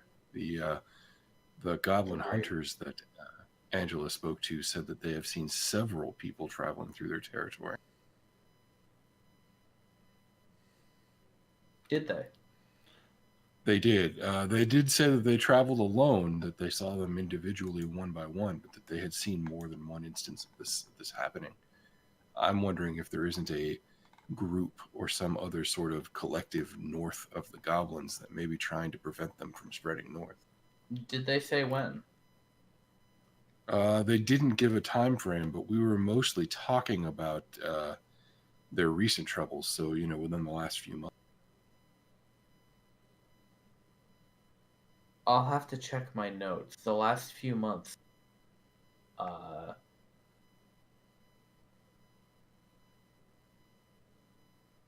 we have not had too many lone scouts go in that direction. And even though the trail went cold, the person that we saw seemed to head north, which was further than I think anyone in the expedition had ever gone.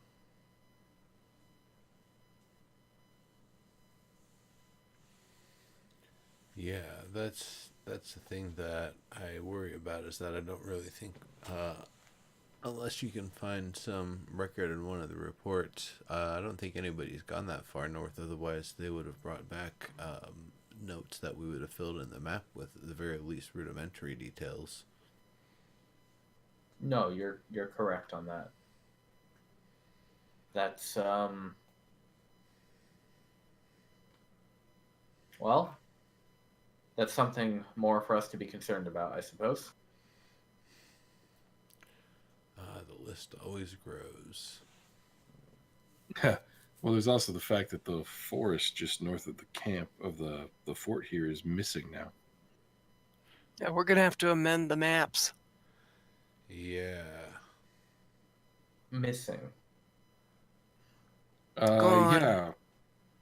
We wanted to investigate the spider nest there just to see if things had changed, and there was no forest to find a nest within.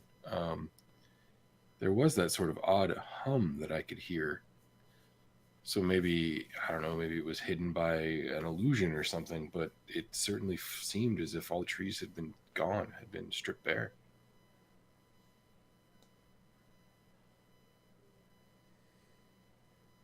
So a mysterious man, zombies, and Nilbogs, and a missing forest. Do you think these are all related, is what you're telling me, or is it something new? Not entirely. I have a bit of a suspicion that Morio's methods basically ate that forest a while ago, and it's been long enough that it's just barren wasteland now, barren nothingness. Right, that none of us have just been there recently enough to notice.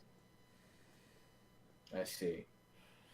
Which raises the other point that I really think we do need, as soon as we've got the resources, to bring a Veritas and just take that place over. Seems like a useful facility. It's well built up. In fact, it's so well built up we won't have to spend any of our time or effort whatsoever to make use of it. The first thing we'll have to do is probably clean out the mephit piles, and once they're all done, it'll be quite a functional location. That circle, like I've talked about in the past, if we fill it with debris, Morio won't be able to use it. And then as we advance over time, I know there's magics that can be permanently placed there to prevent anything coming in and out. So, it's kind of a two-part thing. Not only the reduction of the threat and the blight of the nearby area, but expanding our reach, having another fort.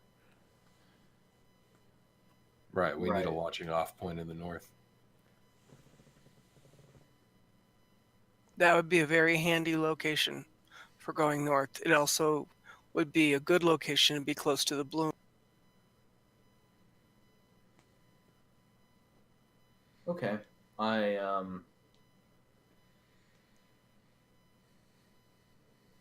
That may be a choice we'll have to make.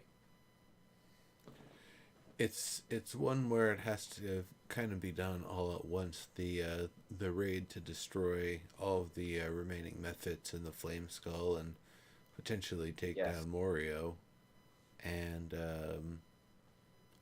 to erect the Veritas and set up our defenses there, basically immediately. If we can't do both of them at the same time, we can't really do it. It's got to be done timely. Right, it would take that same kind of coordination. I agree. All right then.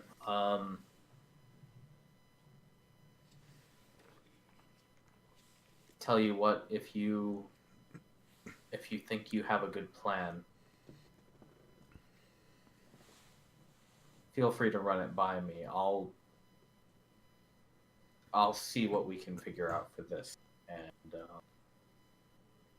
should that be something we want to do, I'll let you know when we're ready.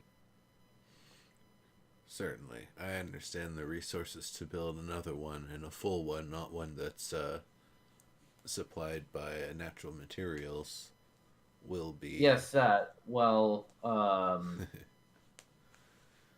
more so almost that we need to.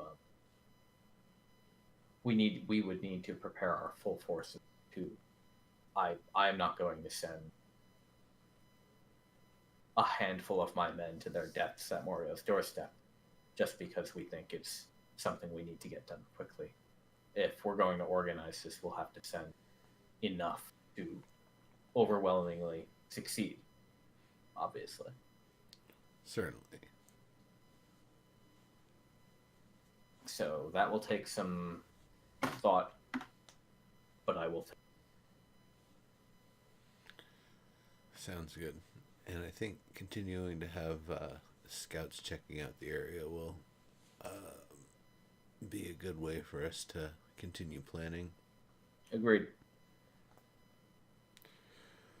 We're hoping that the goblins will be able to figure out who it is that's coming through their territory to the north, and if so, that might be another pursuit we have to take care of, as we don't want that to get out of hand either, or for them to be causing trouble for us. Yes, if there's a different threat in that region, I want to be made aware of it. So, thank you for your work this week. Whatever you found, I'm sure we'll find again at some point.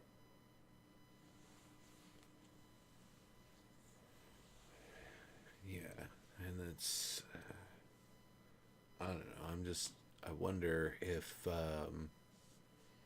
that's why Morio's been so on edge, that he already has other rivals in the area, and that's who we've just encountered over there, and that to him we're just another set of rivals. Well, that would certainly be convenient for us. Only if his rivals aren't a much greater threat than some arrogant dragon prince who seems to have everything provided to him. Though if we're lucky, they may end up being fodder for an alliance, perhaps. Fodder, yes. I mean, no disrespect to our goblin allies, but it wouldn't be unusual, at least from where I'm from, to just assume that tribe of goblins is a threat. It may be that their actions against those goblins aren't malicious. That's true. Some sort of mistaken attempt at benevolence, that they think, oh, goblins. Oh, I've heard of goblins before. They're these wretched things that infest the caves near villages and, eat the cattle and other various things. No, it's... I could understand how that could happen. Certainly. Of course, that could all just be wishful thinking, too. Well, we'll have to actually find them first, and I suppose if we find their hideout, maybe we should not sully their beds, break their windows, and steal their wine. Right, a little more decorum might be in order. Yeah. Good thinking.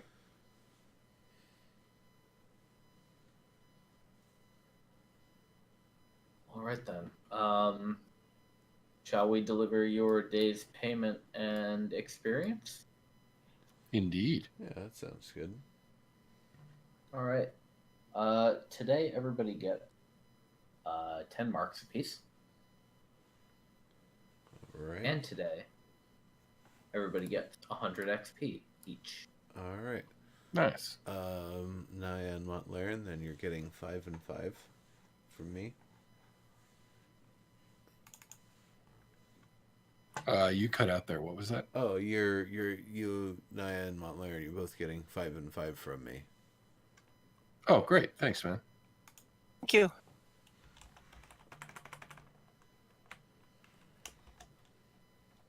So, could I go ahead and put I guess 35 marks towards upgrading the armor smith?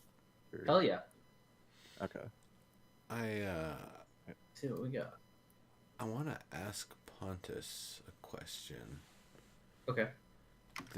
We've been running into a bit of an issue when we take watch. Sometimes in the dark nights, it storms fairly hard, and it's kind of hard to get a good night's rest after weathering something like that. Is it possible for you to make a cloak that's even more resistant to the elements than what we have available? Something that would even fit over somebody large wearing armor? He says, well, if you had, say, a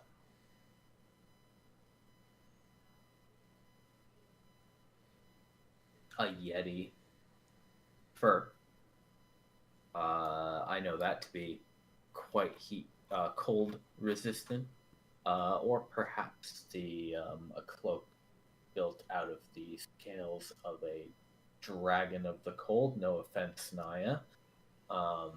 Thank you. They are quite something for repelling it. But wool, silk, leather, those will do what they do. You can only pad so much, right? Unfortunately, I'm not aware of any Yetis or dragons around here.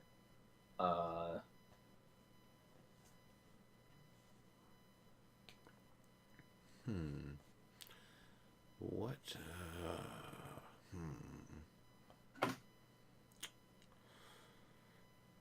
Is there a way to make something that will stay warm when close to a fire?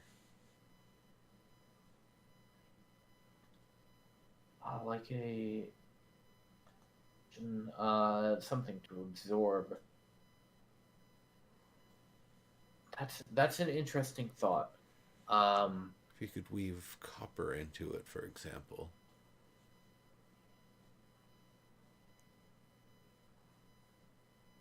Woven copper, like sheets, you mean?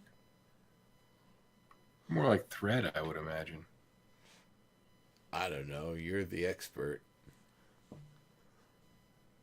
I am.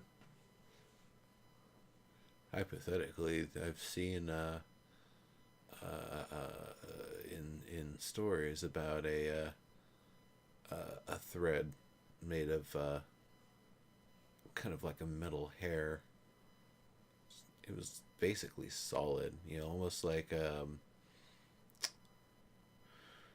kind of like a string you would find on an instrument made out of metal, but ultra thin. Right. In my home, we make something called cloth of gold out of gold that is very similar to what you're describing. Well, I could see that. Yeah, gold being even a little more malleable. Well, I don't know. Copper's pretty easy to work with. Yeah, it's very tactile. Absolutely. Well, it's certainly something I could try. I mean, should you have certain materials can maintain energy over time, similar to those batteries they use in the Veritas. I wonder if you could apply a similar philosophy to a piece of clothing. Or there's another thought that comes to mind. So, if I were to create a breeze that were to go against the cold coming at me, hypothetically, I wouldn't feel the cold breeze coming from that direction. And this brings me up to the idea of, could you sew, and this is going to sound silly and it might look ridiculous, sew a leather cloak with a series of insulated, like, sealed pockets of air. Because if it's covered in like pockets of air, then when the cold hits it, instead of absorbing that cold and it coming through, it doesn't really have anywhere to go. Airtight set of bubbles. I Fascinating. see.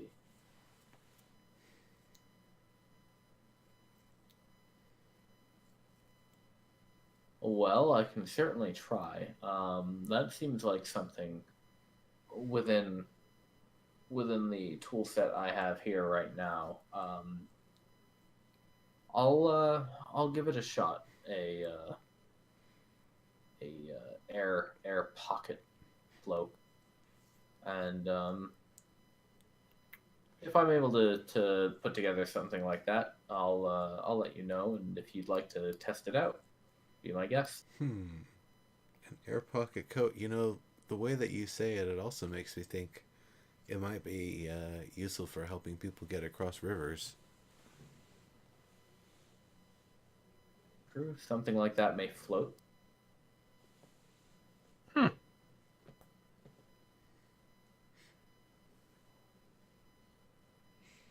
Well, I hope you're able to figure something out. This is kind of intriguing, actually.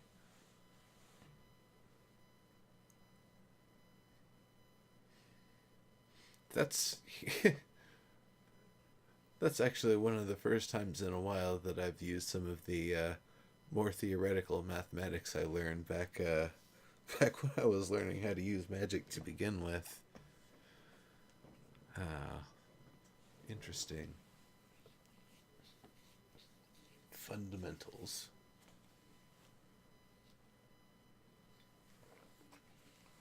I should check in with Soriana if has she had any progress on the seed.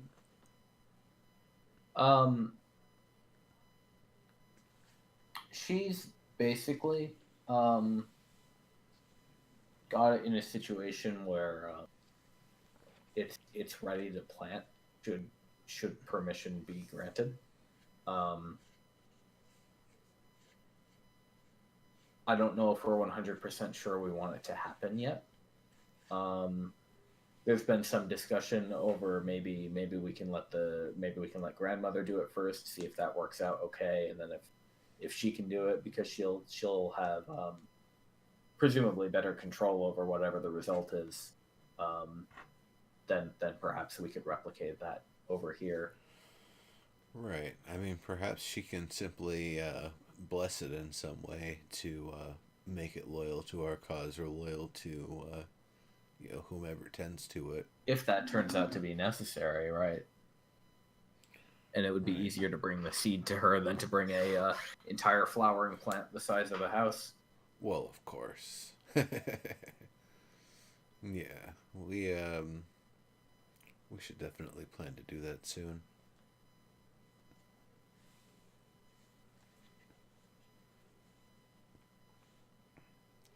Okay, guys, I think that's our game.